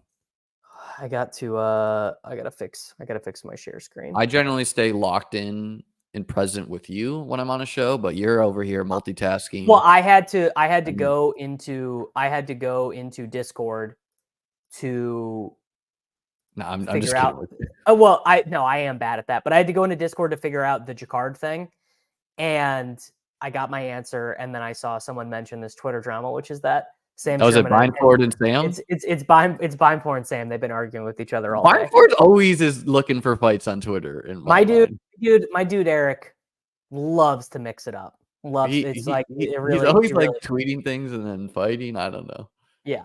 All right, I got a 10% boost to use, and I got to use it within the next And I like Sam. Like Sam will stick up for himself. You know? Sam. Like, yeah, I'm I a big like that fan. Sam will mix it up, and he's not afraid to throw it back.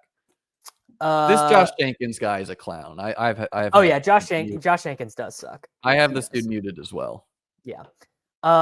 Okay, Liam, I have a boost. I have a $25 10% boost that I've got to use in the next 50 minutes. So yes, I will have resurrection rankings up this afternoon. I'm gonna have mine up later this week or next week. I got a hurricane rolling through, so I don't know what that's gonna do. If you're they are beefing about Eric All.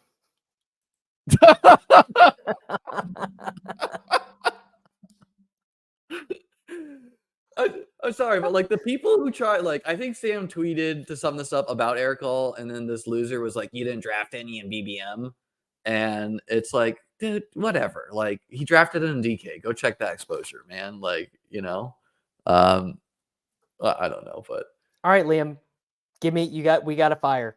Okay, Marvin Harrison Jr. touchdown, obviously. Marvin Harrison, he might not be because McBride's questionable. Oh, they're being cowards. Okay. There's not a ton. Aaron Jones revenge game touchdown, obviously. All right, great. Love it. That should be up. Bang. All right, there we go. Oh, and we get a imagine not betting the revenge game. Jaden Reed, touchdown or yards? Are we getting love? If no love, I don't like it. I'm playing like love is in. Okay, well then touchdown. Hell yeah. Give me Rome Odunze over receiving yards. Doesn't have it. Touchdown only, which I don't love. Touchdown. I'm not doing that. I'm not doing Davis, that. he had 200 air yards last week. That is unfairly priced. 1.19x is unfairly priced. Get nearly 2x? It's him or DJ Moore. He does not score a touchdown once every 2 games. That is not a fair with price. No Keenan, and it's him or DJ Moore. Keenan is at practice today. Is he? Okay. Rome touchdown. You guys can do a Rome touchdown. I'm not doing it. I will do DeAndre Swift lower rushing yards. Oh, that's sharp because he could be benched. Yeah. Okay. 2-2 Atwell over. 2-2 Atwell over. 2-2 Atwell higher receiving. I think longest reception is the way to do it. What do you think? Because he only needs one. Because he only needs one. Yeah. Bears defense so legit, but don't care. Longest reception higher. Okay. The chat wants Neighbors Tud 1.2x. That feels fair. Against Dallas, I'd rather take Target. His lines are insane. His lines are legitimately insane. Like he's a first round pick if we're doing drafts again, right? Like yeah. I think targets is what you go for him over. Or I'm not doing higher on 10.5. Or you just do under on fantasy points. Like this is what I did the week that Cup was like the first overall pick. I just took under on 17.7 half-point PPR points. I'm avoiding that. I don't like it. Here's the thing. I don't want Rico Dowdle over. No, here's the deal. I don't want to have that go to 0 on Thursday and have to sit and look at that red dot all week. All right, let's get a Bills Ravens piece in there. Maybe like Jacaard over. Jacaard. I don't like that's a really high line. I don't like that. No, I don't want to do Keon. I don't know. Keon Tud? What's Kincaid at? Or what's Cook at? What's Cook at? 36 yards for Kincaid? Yeah, and he's like running down the field too. But what is James Cook at? I'm just curious what it is. It'll be even money touchdown. Oh, no, bang. Do you want to do touchdown or receiving yards on him? Touchdown. Because the nice thing about Cook is like they run all these clear outs and then he just goes out for a spill out route and gets like 10 yards every time. Chase Brown did look good, but it doesn't matter. That's what I was saying. Like he will never be in there for pass protecting. But no, okay. People are gonna say I'm coping. He had an insanely good blitz pickup. Like the first time I've ever. He got one pass protecting route and he got bullied on it. Wrong. Wrong. I saw a video of that. Maybe that person lied, and maybe there No, was two. he stonewalled. He stonewalled. Burrow completed the pass. What's Bucky Irving at? Oh my God, we could do Trey White interceptions. That's absurd. I'm taking. I know this is an insane multiplier, but I'm taking lower on Rachaad White touchdown. Well, that's why I wanted to look at Bucky Irving, because maybe we would just prefer to do an over there. No, terrible. You could short Bucky Irving for a touchdown at 0.66. Yeah, I'm not doing that. 5 receptions for Diggs. Touchdown for Diggs? You should probably just jam in Josh Allen and Lamar here. Like, both those guys are going to try to go nuke. Like, just take the over on his fantasy points.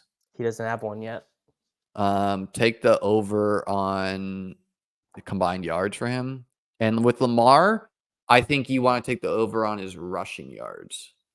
55.5 is a lot of rushing yards. Yeah, but they're going to play zone. Like, the whole plan is like play zone, keep them in front. Oh, and well, if the Ravens are trailing, I did miss a free one every week. Yeah, I knew you always put this one in there. It's hit 100% of the time. How could it fail? Van Jefferson, a 5xer.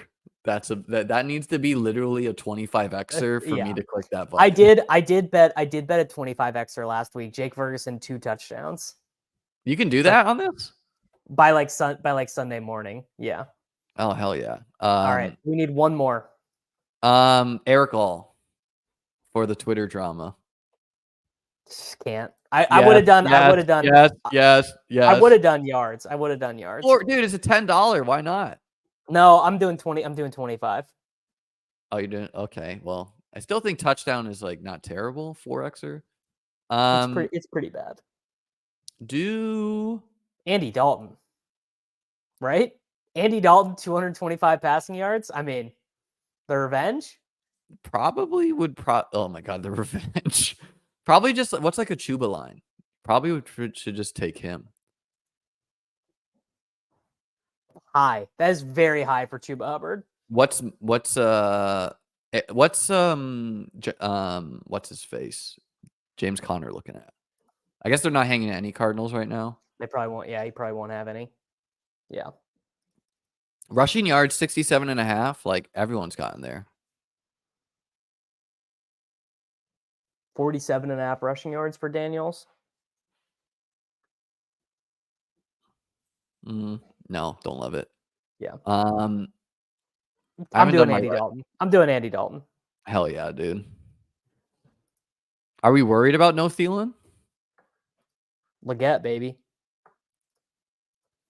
It's gonna do this to me again. I'm gonna have to refresh. Thing when you gotta do it on your phone. Yeah, it's true. The 8-pick win really did get me. I'm gonna go to the bathroom. We'll be right back. Okay. I'll get us in a best ball resurrection, and I will make some picks before Liam gets back. Come on, guys, load for me.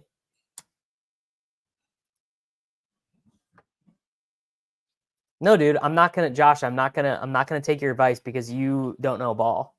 You're bad at watching football. Liam doesn't want to do. Liam is seeming to not want to do BRs.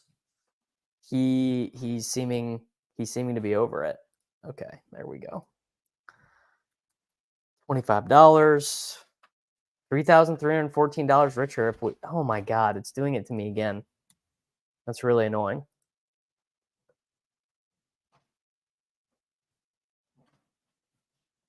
I will as soon as if I can get it to go. I can't get it to refresh my. I can't get it to know my location and get it in. All right, let's try one more time. Please know my location. I'm going to click on drafts, and then I'm going to come back to champions. My picks are still there. I enter in $25. I click play.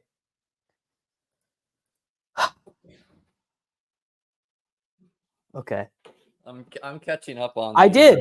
On this I reloaded 10 times, dude.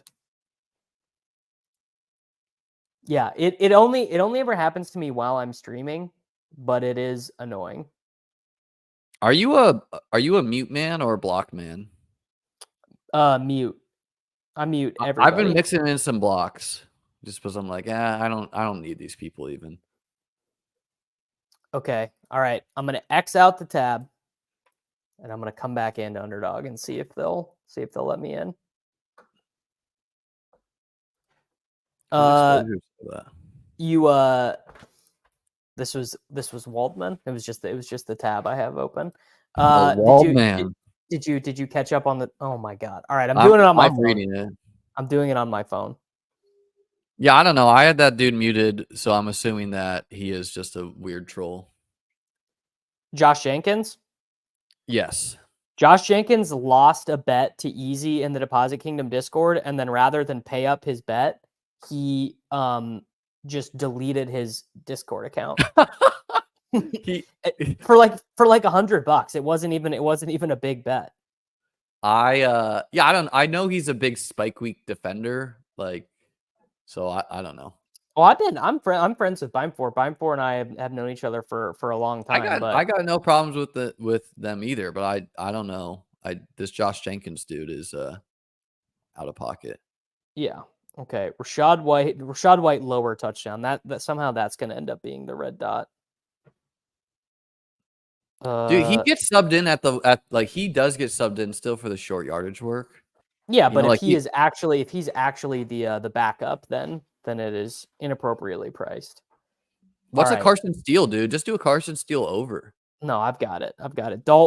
Andy Dalton, higher passing yards. Use my.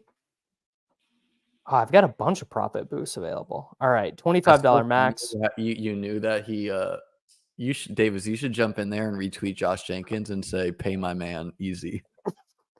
Oh, I can't even do this because my current entry is above the $3,000 potential prize cap.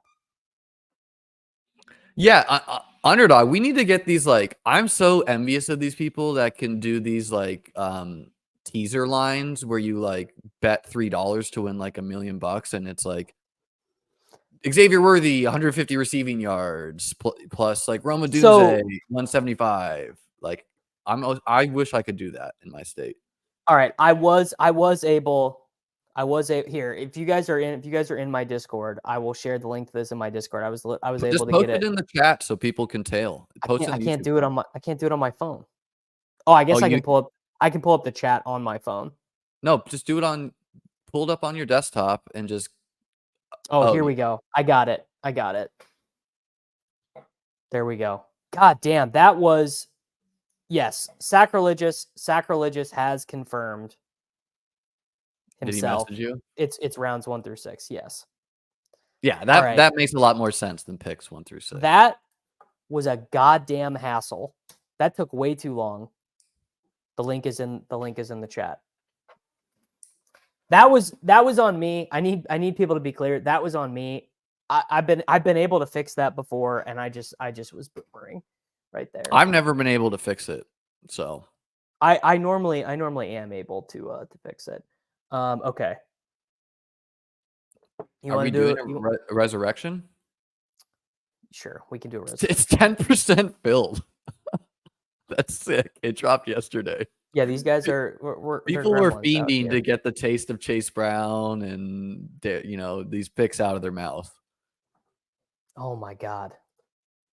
What did I must have done something to my location settings. You can join that on your phone though. That one. But I'm just annoyed though. I am just in general annoyed.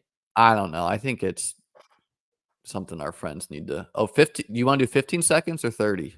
15. Hell yeah. Speed run. Yeah. Hey guys, if you like this content, like and subscribe to Davis and I's YouTube show. We appreciate it. Thank you. We're both on the road to 10K. People are saying it more and more. We are on the road to 10K. Maybe are you over 5K already? No. You must be close. I am close. I changed my chat to sub only for the very first time yesterday. Oh, did that help? Yeah, I gained like 50 subscribers literally yesterday. I've always done it where you need to be subscribed for at least 1 minute. I've never done it before. So I get the John Jenkins of the world's coming in and telling me how bad I suck. When you have that guy, like, that's the level of hating I respect when they like follow you to your YouTube and like write all this on it. Like that guy, I leave alone. I'm like, all right, dude, you're miserable, but you for some reason like my content, or you like opposition bet me. I don't know, but hey, True. they said Davis Liam can't win BBM5 and Resurrection. Davis, we're live. I don't know if you know this, but we did some co-stream teams which are not advancing, but they're close. Let me pull it up. Cam Ward, Liam, I don't know if you watch college football. Cam Ward, I will be drafting Cam Ward in the big board next year. Davis, we are advancing a team that we drafted together. It is a Wow. Jared Goff, Justin Herbert, Drake May team. We're getting dead. Are we getting May against Miami? I think yes. Yeah, week 6. Yeah. Yeah. Kyron, Travis Etienne, Rashad White, and Ramondre Stevenson. Why the Mixed fuck bag do there. I have any Rashad White team? That is so annoying. You were probably like, with me. I know what you were doing. I can hear it in your head. You're saying, I like to draft some teams like this where we do kind of like a hyper fragile, but we don't do it with Barkley and Kamara. We do hyper fragile with the guys who suck. I just didn't think Rashad White would go to 0 by week 3, and I still don't think he's a 0. But he is a 0. He's you probably got us 99. on Ramondre. I probably got us on Kyron. Amon-Ra, Nico Collins, Rashee Rice, sick. Jordan Addison, Josh Palmer. Josh Palmer seems dead. Xavier Legette, Demario Douglas, DJ Chark, Roman Wilson, and then our tight ends are Dallas Goedert and Isaiah Likely. So it's advancing because we got the Likely game and Kyron. And the Goddard game. And then my other team, I drafted against you, and I am winning that pod. And you are in 6th. So good for you, man. We'll update that. We will take it. Okay. Let's do it. This commenter is very truthful. Davis cracks me up saying everyone who's not a smash is a 0. You are prone to a little hyperbole. You guys here's the thing. People right now, they're coping. You got to be honest with yourself, dude. If you have a big Rashad White bag, that's a 0, man. It's a 0. He's not like I don't fully agree there, but it is closer. Can I see the ADPs, by the way? Yeah. Should we just do neighbors for the fun? I think Nico is a much better pick. Yeah, pass funnel Ravens. Giants play the Colts, though, which is also sick. Splitting hairs there. I think neighbors. For sure. I would not have allowed. Yeah. Let's not pretend that I was windmilling in Barkley and Kamara teams. That's not like that was happening. Cam Ward to Malik Neighbors. Sign me the fuck up, dude. I don't know, man. Neighbors get the Colts. Pretty sick. Nico gets the Nico versus the Ravens matchup seems even better than it did. Nico just has a better quarterback, so more likely to be in really high scoring games. That's really it. Well, this is exactly what we were talking about earlier as far as Brock Bowers versus like George Kittle. I think we do Achane, man. Sure. What's your take on him being one of the least efficient runners? Do we care about that? I don't really. Rushing yards over expectation is a weird stat anyway. Like literally, Leone like DM'd me the other day and was like, "You should stop using rush yards over expectation." And every tweet, it's like a pretty bunk stat. So I was like, okay. And it doesn't in no way does it match the eye test, right? No, it doesn't. And it's like I think he's still quarterback proof. I think we're getting Tyler Huntley, by the way. Yeah, that's Pro Bowl Tyler Huntley to you, brother. Yeah. Someone said Giants play the Cowboys. We Giants play the Colts week 17, by the way. Yeah, Resurrection is just Best Ball Mania without the first 5 weeks of the season. Yeah, let me look at the structure because sometimes they do some wonkiness as far as like whether 2 teams advance or 3. So big differences we're seeing. Rashee Rice is a first-round pick. Obviously, you don't have to care about the game theory element anymore on him. The only reason I wasn't drafting more there. I think Rashee going behind Chase is honestly kind of cope. Like I think Rashee is I'm gonna score taking more Chase points there, but I don't know. And I think the like, okay, if you knew Rice would be this level of hit, which I kind of felt that way. I guess you just don't care about the game theory element because like so many picks are bad. If he's gonna be if he leads the NFL in targets per route run and yards per route run, like if you knew that, you would have just taken him where he was going in the big board. So the structure of this is Yeah, 12 week 5 bye teams have an extra game in Resurrection, which is super valuable. 12 person groups, 5 person groups, 5 person groups, 2 out of 12, 1 out of 5, 1 out of 5. 188 people in the finals, so reasonable final size. That's like roughly when I won BBM. 30K to first, 15K to second, 7,500 to third. 10th place gets 3K, so 10% of first. Pretty standard there.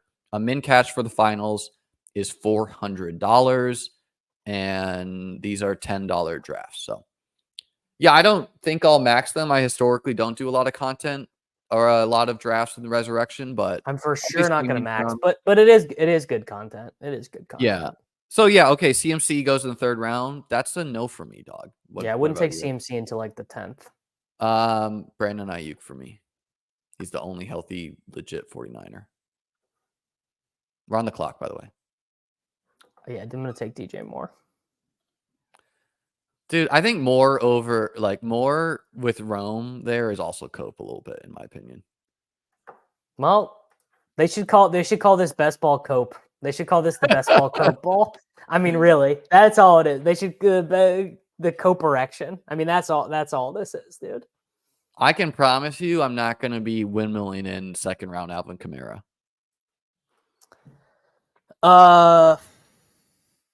Let's do Zay Flowers, dude.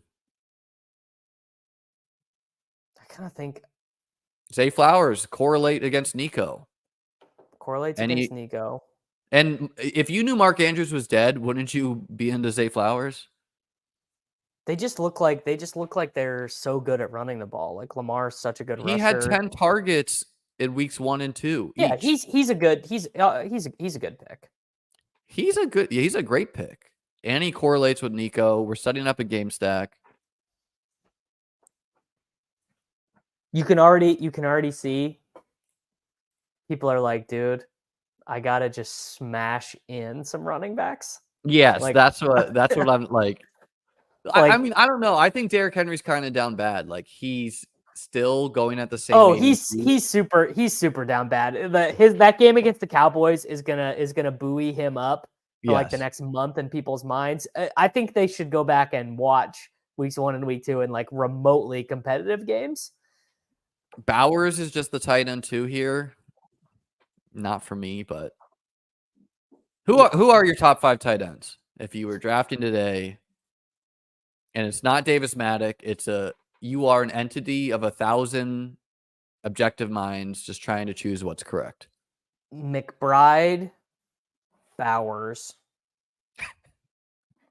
Kittle, Laporta, Kincaid, I think. Yeah, I don't like. And McBride and Bowers, I literally would rank like literally back to back. I still think Kincaid gets in there at the top. Just kind of like who plays for the good teams, who's going to throw touchdowns. You know, him and Shakir are the number 1 targets on that offense. James Cook should go ahead of Alvin Kamara to me because he's not going to we don't have age concerns. Cook is like a borderline. Like I think James Cook should go over Kyron. He should go over Kamara. I think it's defensible to take him over. Not over Kyron because the Josh Allen vulturing touchdown stuff is still very real. That's live, but the Bills might just score 20 more touchdowns than the Rams. So it's like you have Cook dropped another touchdown, but you have to be good to be in position to like drop 25-yard touchdown passes. You know? True. Who's the Travis round 18 Etienne, man. Where is tight your end? take on where he should be going? Like, is he dead? Is he? He's not dead. Just the team is just really brutal right now. Let's do Walker, dude, or Puka. Let's do Puka. We're strong enough for wide out. I don't want any Rams. I don't think. Okay. I think Puka's going to return soonish. The thing that people are memory holding with Puka is that he was a prospect who got lower body injuries every year of his college career, stayed healthy for one NFL season, and then immediately got another lower body injury. The ADP chasing guys did not like that take. They were like, "Oh, what? He's just predisposed to getting a synovial burst in his knee." And I was like, I don't know, maybe he is just predisposed to getting a synovial burst in his knee. Pull up the board. We're on the clock here. Yeah, I think it's a little cute to take Brian Thomas over Puka. Just take Puka, man. Take Puka? Yeah. We didn't get him. I tried to do it. My fingers were not nimble enough. Someone asked me Saquon or Cook. I mean, obviously Saquon went number 1 overall. I think you take Saquon there. But yeah, I mean, I don't know, man. Like Cook over JT, I think that's a real discussion as far as how good or bad the Colts are going to be. I would take Brees and Bijan over him. Saquon, yes. Then it starts to become a discussion with like even Gibbs, which is kind of crazy. ETN was in the game down 37, but that is not as bullish as you wanted to think it is, because anytime you're to say down 37. Yeah. Not ideal. Bindles, we just took, I'm assuming K9 is Kenneth Walker. Yes. Yeah, we just took him 58. Gibbs, the thing with Gibbs is like they're using their running backs exactly how they told us they would, which is David Montgomery is the guy. Gibbs is the A chain. He's the pace in space. I guess you still have the contingent upside, and then like we haven't seen the Lions super pushed in a game yet. You know, like they play the 49ers week 17. Couldn't we see a pace up game there? And Gibbs still being a year 2 player, like I kind of would expect him to grow even more as the year goes on. Seeing elite target totals too. Bindles, you never have to apologize to me for giving me a click. I'll never be mad about Yeah, that. I would take Cook over Jonathan Taylor. I think I'd take Gibbs still, just kind of like, but it's anchoring, you know, it's literally just like anchored to, like, dude, in what universe should Cooper Kupp go pick 44, but Puka Nacua go pick 64, where I think Kupp is more injured than Puka. Is that your read on it? Yeah, and he's older. Yeah, like why is Puka 2 rounds cheaper than Kupp? It's very hard to say. It's very hard to say. All right. Jonathan Brooks, and like he would have gone way cheaper. This is the spot. Well, fuck, we already have a tight end. I was gonna say this is a good spot to take Kelsey. We are taking Kelsey. We're taking 2. We're taking 2 without the core. I don't know. No, let's take Stroud first. Stroud first. I don't know. You autoed Laporta, who is going to be a tank in ADP. I think he hurt his ankle. I did. I literally did not mean to. I literally did not mean to. Where did Kincaid go, by the way? Can you pull up the board? Kincaid went 71. Yeah, I mean, didn't they watch him score a touchdown? Would I rather have Brock Bowers at pick 43 or Kincaid at 71? That's not even like a contest. I think people are like reacting extremely to what shouldn't we just take the Bills number 1, Khalil Shakir? Yeah, sure. Shakir is legitimately good. Is another problem. For Isaiah Pacheco is the single worst ADP in this contest. What is that? What is he's ruled out, dude? Like, yeah. what are these Cooper Kupp is only not on the IR because they're of out of spots. Right? because of they are literally out of IR spots on their team. Wow. It's yeah. We need to start hammering some running backs because we don't know when Ken Walker's playing. But yeah, like Kincaid at 71 versus Bowers at 43. Not really. Like, I think Bowers and McBride should move close. Like, if we just want to say the 6th round is where tight ends go, sure. But in what universe is McBride and Bowers like 2 rounds better than George Kittle and Kincaid? None that I live in right now. And I still think people are reacting to like, guys, a 3-week sample is a 3-week sample. You have some wacky game scripts for all these teams. And so I think Jake Ferguson is a great pick where he went. Ferguson versus Kelsey could be a discussion I'd entertain. Yeah, I'd rather I don't think we know how long Marshawn Lloyd is out. We do not know. I'm assuming he's drawing live to be a Rashad Penny late in the year, but it's not as good because he's a rookie. He's been hurt a couple times. He's out for a while though. That's and Emmanuel Wilson seems fine. Mike, I would rather have Khalil Shakir than Michael Pittman every day of the week. Yeah, sure. I think Addison's a really great pick. Yeah, Addison is pretty good in this.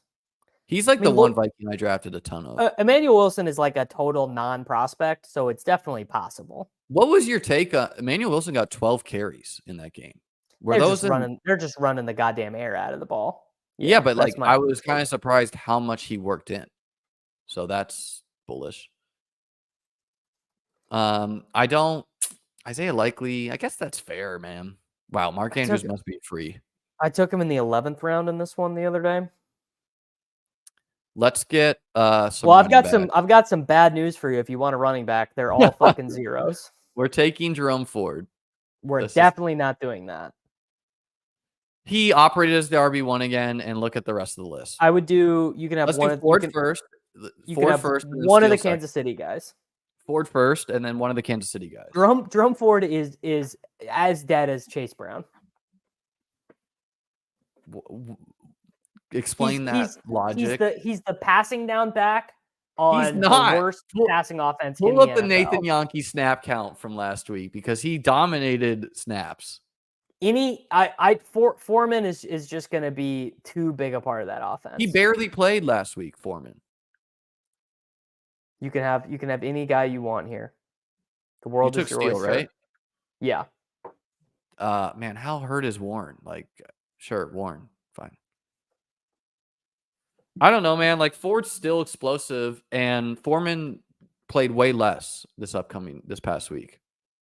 It's just gonna ping pong and be annoying, and then Braylon Allen, I would have taken him. Dude, you took Wicks? Shit. I thought we took a running back. Yeah, I moved Wicks in. I nimble fingered. No, the thing is that Chiefs players scoring less than 12 points a game are also zero. No. He's saying that we should take. Me saying we should take Jerome Ford. You're like, no. Has to be. No, I get what he's saying. I get what he's saying. I mean, Carson Steele is a zero. Shakir not a zero. Steele was our first zero. I don't think Steele's a zero. I think going Ford then Steele would have been my preferred way to play it. Where like even if Ford goes to zero with Chubb back, he gives us some time for Ken Walker to get on the field. I assume you think Shakir is the wide receiver 1 rest of the season. Yes, yeah. I think him and Kincaid will be the top 2 targets, and leave the light on. Leave the light on for Keon to be a big thing. Yeah, and Curtis Samuel to come back healthy. You know, where would Juwan Jennings go in resurrection that backdated points to week 1? That is a good question. Higher, he would go where Keenan Allen. Some clown would take him in the second round. So, is what Eckler did look good before he got conked. Yeah, dude, we can't call that conked. He can't be like slanging concussion. You can. Yeah, like no, that's what I was saying about Kincaid is I think he's gonna have big games, but Shakir being legit good kind of kills the thesis of him just like being the guy. Like I don't think that's happening. It's gonna be Josh Allen, point guard offense. Everyone will have their turn. And hopefully they don't blow out teams so it stays competitive. Yeah, I agree with Ross here. Like a week ago, Kincaid was 0. Then he scored a touchdown. Some people think 11 points is more than 0, but it's not that many more points than 0, Liam. that's People are the saying. whole point, Like, I mean, Mark Andrews look at 11 points like a All right, waste. then Ross, come in and draft fucking Mark Andrews and Chase Brown in the resurrection if you think that everyone has hard takes after week 2, brother. Dude, should we take the Bears starting running back here and Roschon Johnson? I actually do think Chase Brown is a better pick than Roschon. I think Roschon is like legit going to be the Bears starter. Sure. But I don't think Chase Brown's a bad pick. He's just, is what it is. Yeah, 0 adjacent. A lot of 0 adjacent guys here. Now, see, it's so funny, like doing drafts. Like now that we've seen these guys play, like every guy after round 10, you're like, well, that guy sucks. That guy's a 0. There's no path for that guy getting there. I will refuse to click Javonte Williams. Like, right, we need another quarterback. We need to just take Goff. Yeah. I think we're building a pretty decent team. Sure. Why not? Do we have good players? Do we have any good running back points? No, man. Like I'm unloading Fab on Roschon in teams. Like, yeah, we didn't get our main together with Kyle yet. We didn't get our main together with Kyle. I feel like we would be crushing if we had done it. We'll have to get it back. I don't think so. Maybe we'll just do us two since Kyle's not in the. He's not been involved, dude. Yes. How are your mains doing? So bad. So bad. Yeah, terrible. I did more on RT Sports. Pretty good over there. My mains are a mixed bag. Like some teams that desperately need to win.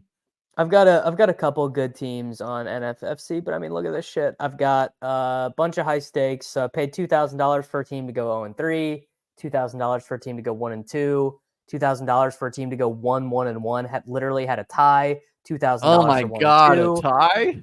$2,000 for 1-2, $2,000 for 0-3, $2,000 for 1-2. So I'm just like, dude, I'm feeling sick.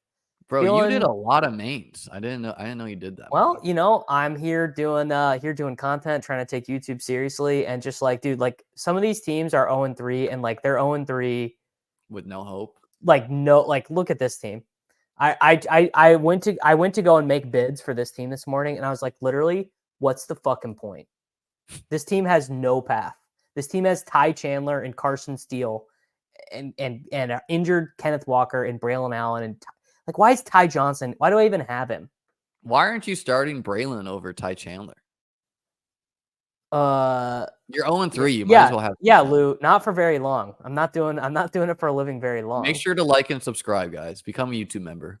Yeah, Jesus Christ. What's the thing is get a tight end in there.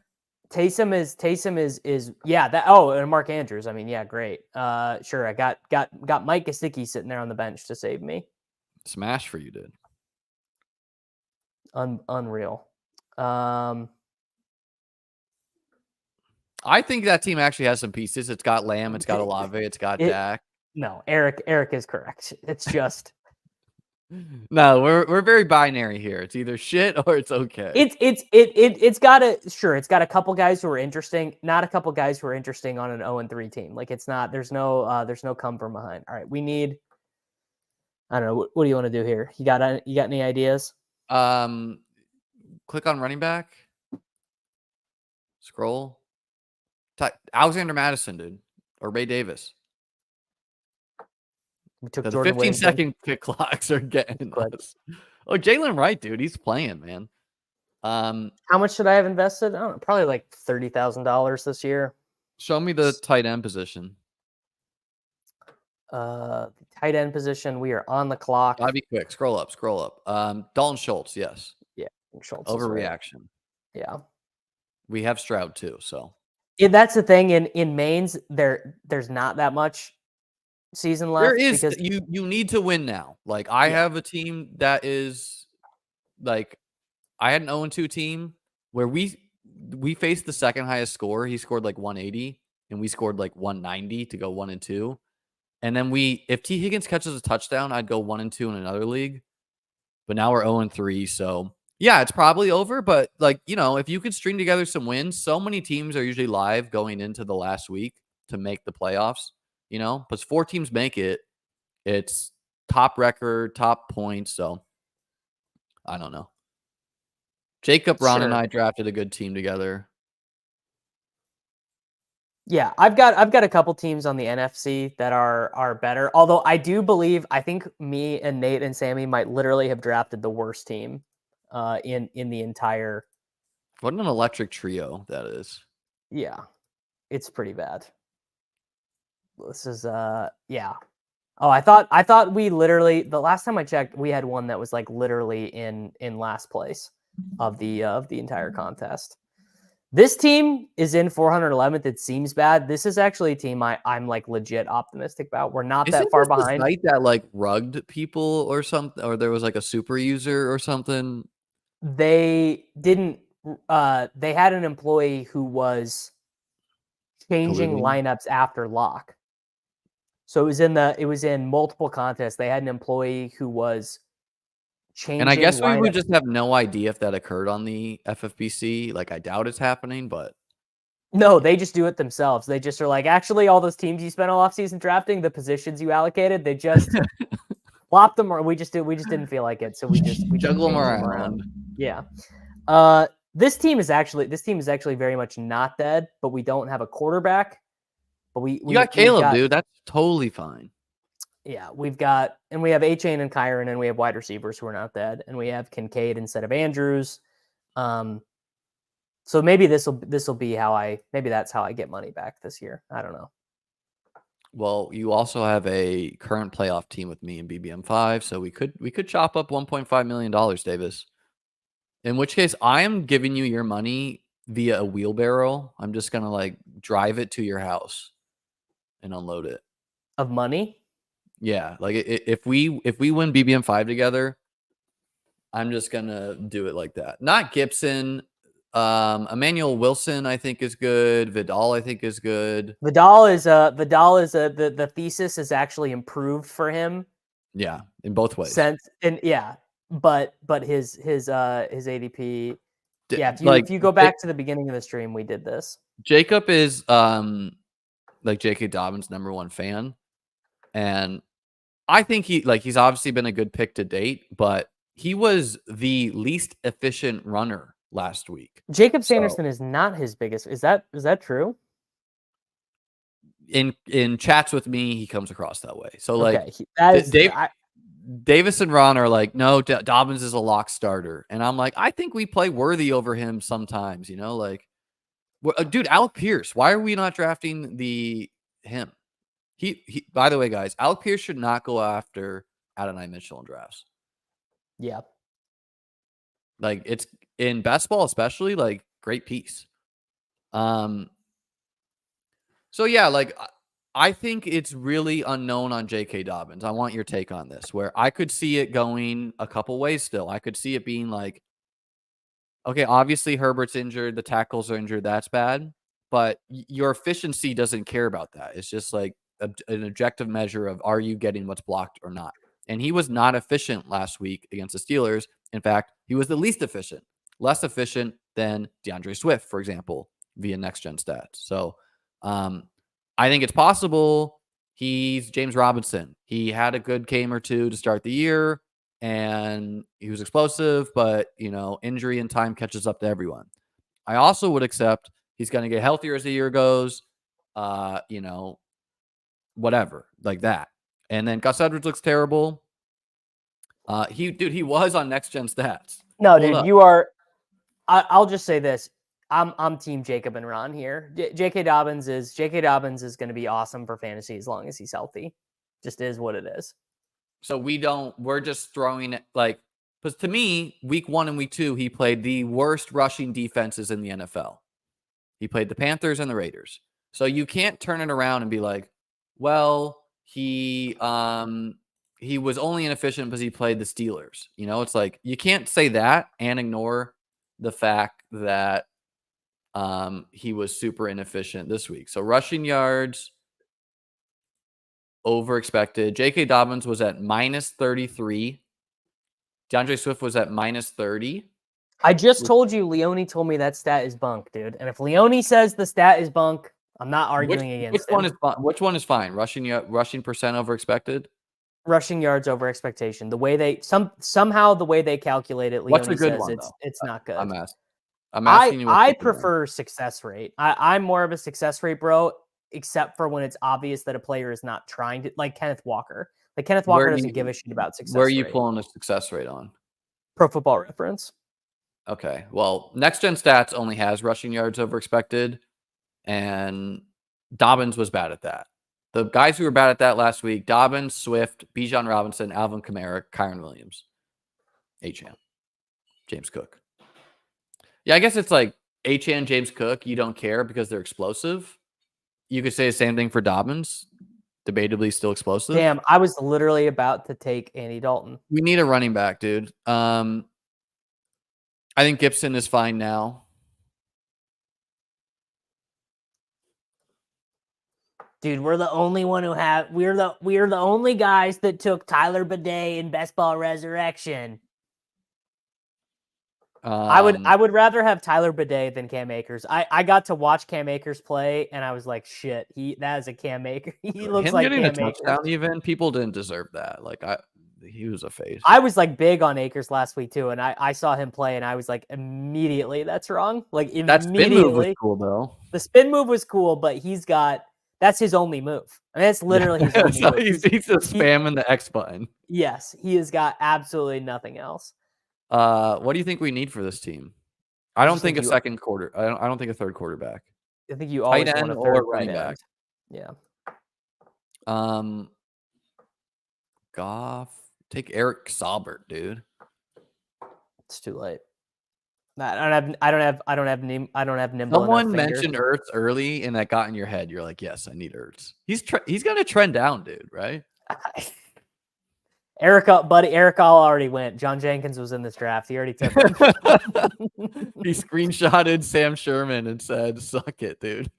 Oh, I want to go. I need to go get appraised of this drama. I'm gonna look at it later. Can you show the draft board because I want to see where Eric All went? He went right here, 198. Dude, can someone Photoshop Tosho to Sam Sherman? And we can tweet this photo out.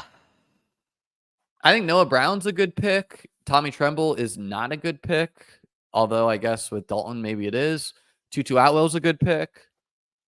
Tutu Atwell's a really good pick. Should not be going in the 17th round. Like he is gonna I just kind of refuse to believe this was the plan for him if he didn't have turf toe. You know, like I don't think he's going to be a 0 all year. What element do you want me to inspect, Chris? I think you can right click, inspect element, and probably like change it to Sam Sherman, but I don't know how to do that, Chris. Oh John yeah, I can do this. Really? I think. Oh, I've got it pulled up, but I don't know. I'll have to find the. I might not be smart enough. I think Ricky Pearsall's a good pick. Oh, Ricky Pearsall is a really good pick. Yeah. I think Alec Pierce, man, like that's pretty much a steal as far as yes. So I pulled up the expect one. If I was smart, I could definitely do it. Okay, I'll Control F. All right, I'll Control F. That's kind of cool. You can just change what we see on the internet. Inspect. You should put Bindford in here too. Command F. Change all the players to fuck you. To show 81. How do I change it though? I don't know. This is above and beyond. This is above and beyond my technical abilities. All right, read off the team that we did. Okay, we drafted this team out of the 10 hole. and Best Ball Resurrection. Nico Collins, Devin A-Chain, DJ Moore, Zay Flowers, Kenneth Walker, Sam Laporta, CJ Stroud, Khalil Shakir, Carson Steele, Dontavian Wicks, Roshan Johnson, Jared Goff, Jordan Whittington, Dalton Schultz, Kamani Vidal, Alec Pierce, Tyler Bidet. That's what he said. Tutu Atwell. I misspoke on my waiver video. I thought Blake Watson was Bidet. I was like, oh yeah, I heard some buzz about this guy. No, he's like a journeyman, right? Yeah, well, he was pretty interesting at Missouri. He caught 112 passes his 4 years there. And he he's one of those guys who went to the Ravens and never really caught on. Oh, yeah, he was on the Ravens. I remember now. Okay. I think Roshan Johnson's a really good pick by us. Like, just getting, like, his ADP was not there, I assume. I still think Blake Corum and Trey Benson are good picks. Like, I'm not dropping these guys in managed. The Broncos players, like, yeah, I was of the camp that we should probably just not draft semi-expensive players on bad teams. So you got outs to Bo Nix developing into a really good player, but I don't know, man. Kind of rough in a week where they beat the Bucks, that they were super inefficient. So don't know. Correct. Dude, I am so deep in the rabbit hole of HTML right now. I think I got it. We got a second career for Davis budding right now. Roshan Johnson gives me Kendre Miller vibes. I don't understand how that could be your take at all. Like, he played last week and he caught 4 Dude, balls. I did it. Oh, yes. Okay. So get Sam Sherman in here. But Parilla has to be buying for, or Josh Jenkins.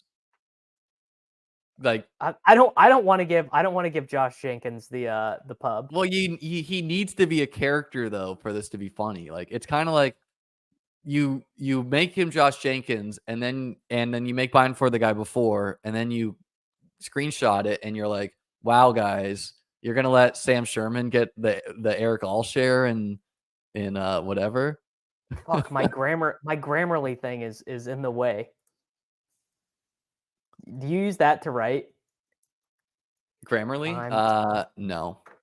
There you go, guys.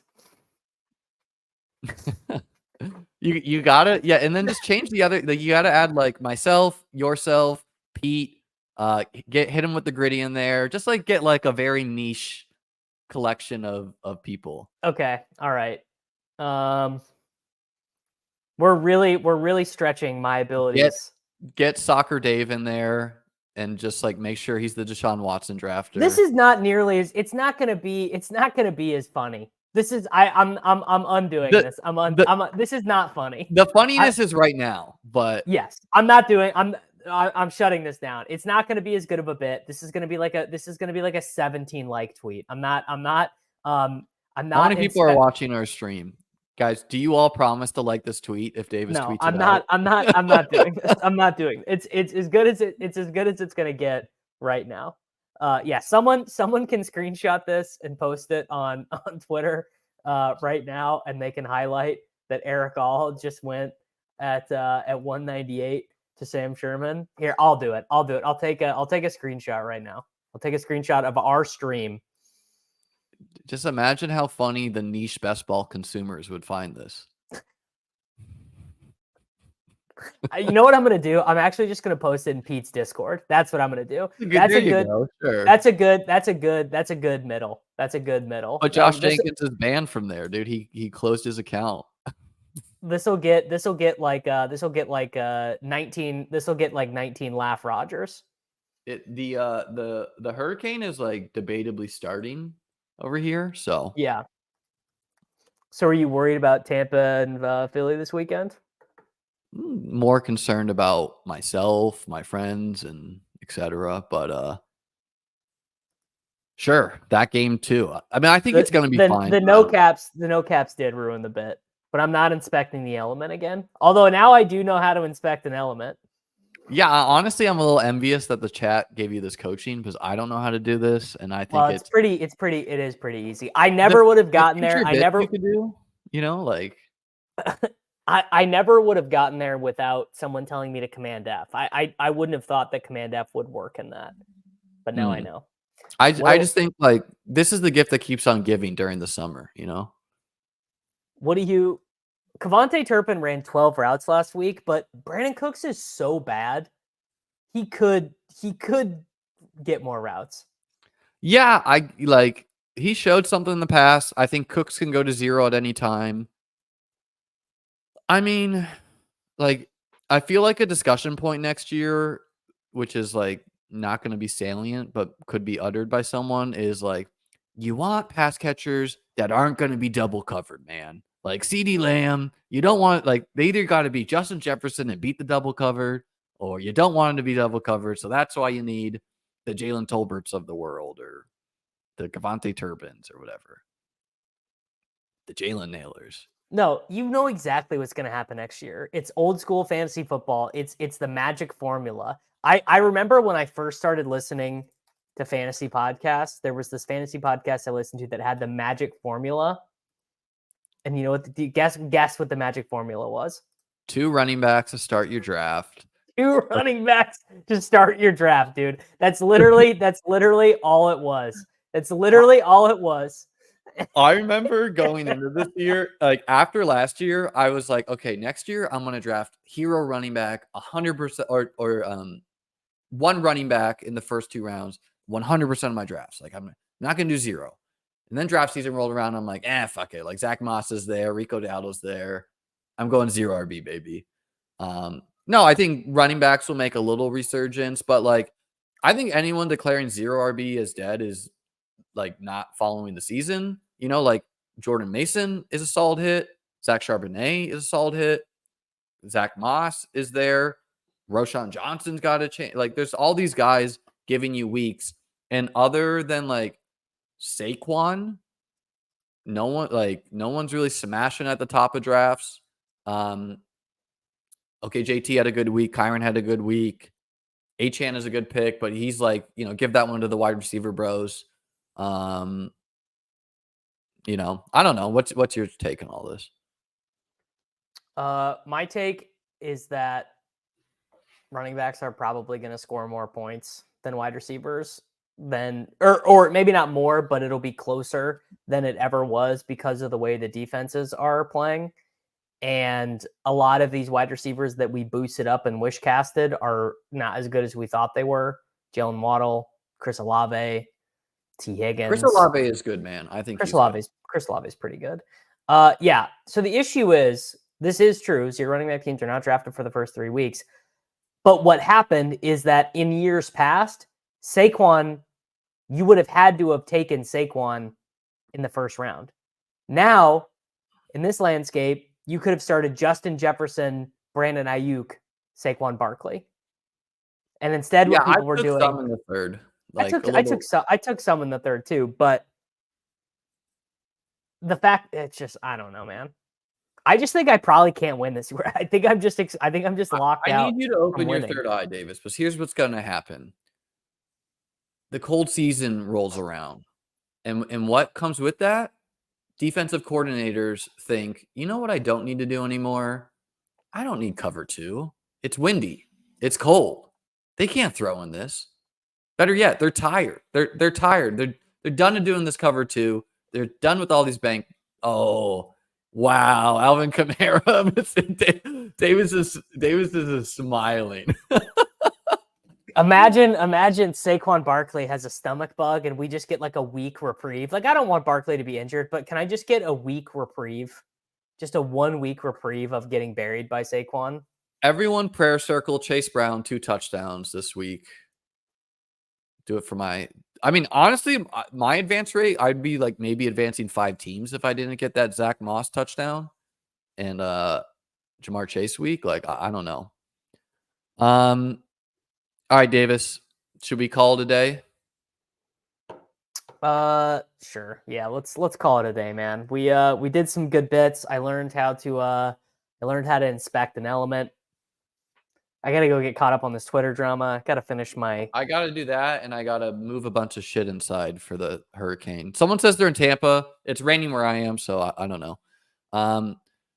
Please like, please subscribe. Also, if you like chess content, I launched the chess YouTube channel, Liam Teaches Chess. Help me out trying to get 1,000 subscribers over there.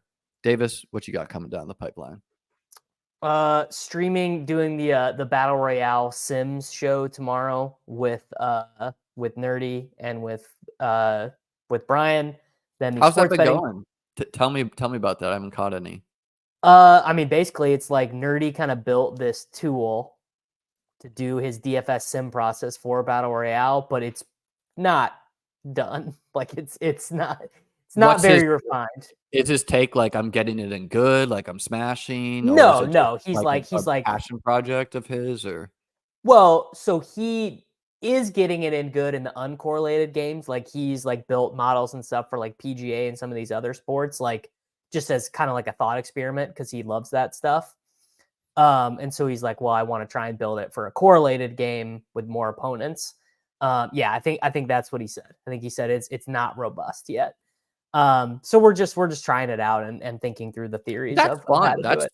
Like, I bet it will be really good. It's just like, it's cool, and I need to draft the teams anyways, and it's good content for the end game boys. And then the sports betting show with Reebs on Friday, and then I think Big T and I are doing the Pick'em show on Friday, which is very fun. That's very cool nice stuff. Yeah, when I worked my first office job, like out of college, I would listen to podcasts, and I didn't even like know who. Like I would listen to rotogrinders, and I think like Big T, Jam to Win, some other guys I don't even know. Like I didn't like. I was like, I wonder where that Jam to Win guy went, and then I saw him pop up on Pete's thing. Just kind of funny how. Yeah, he runs 1 week season and flies. He lives in a non-DFS state, so he gets on a flight once a week.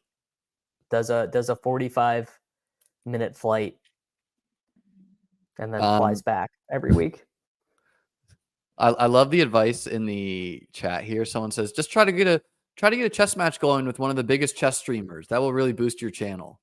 Yeah, well, Dave, if you got her contact, if you can get Obama on my chess channel, I'll also take him. Patrick Mahomes, Josh Allen. I'd be willing to play games with them. So Liam Teaches Chess. Check it out. For Davis, for myself, let's have a great, healthy week. If you're not having a great week in best ball, maybe it turns around, you know? Or maybe it doesn't. And then you'll get them next year. It's just one slate.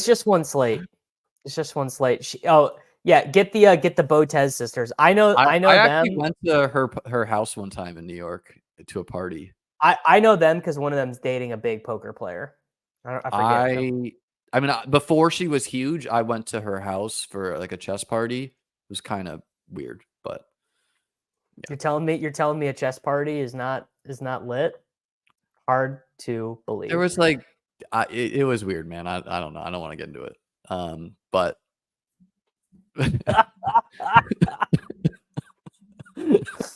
unbelievable. All right, guys. Thanks for listening. We're getting out of here. See you guys later. Peace.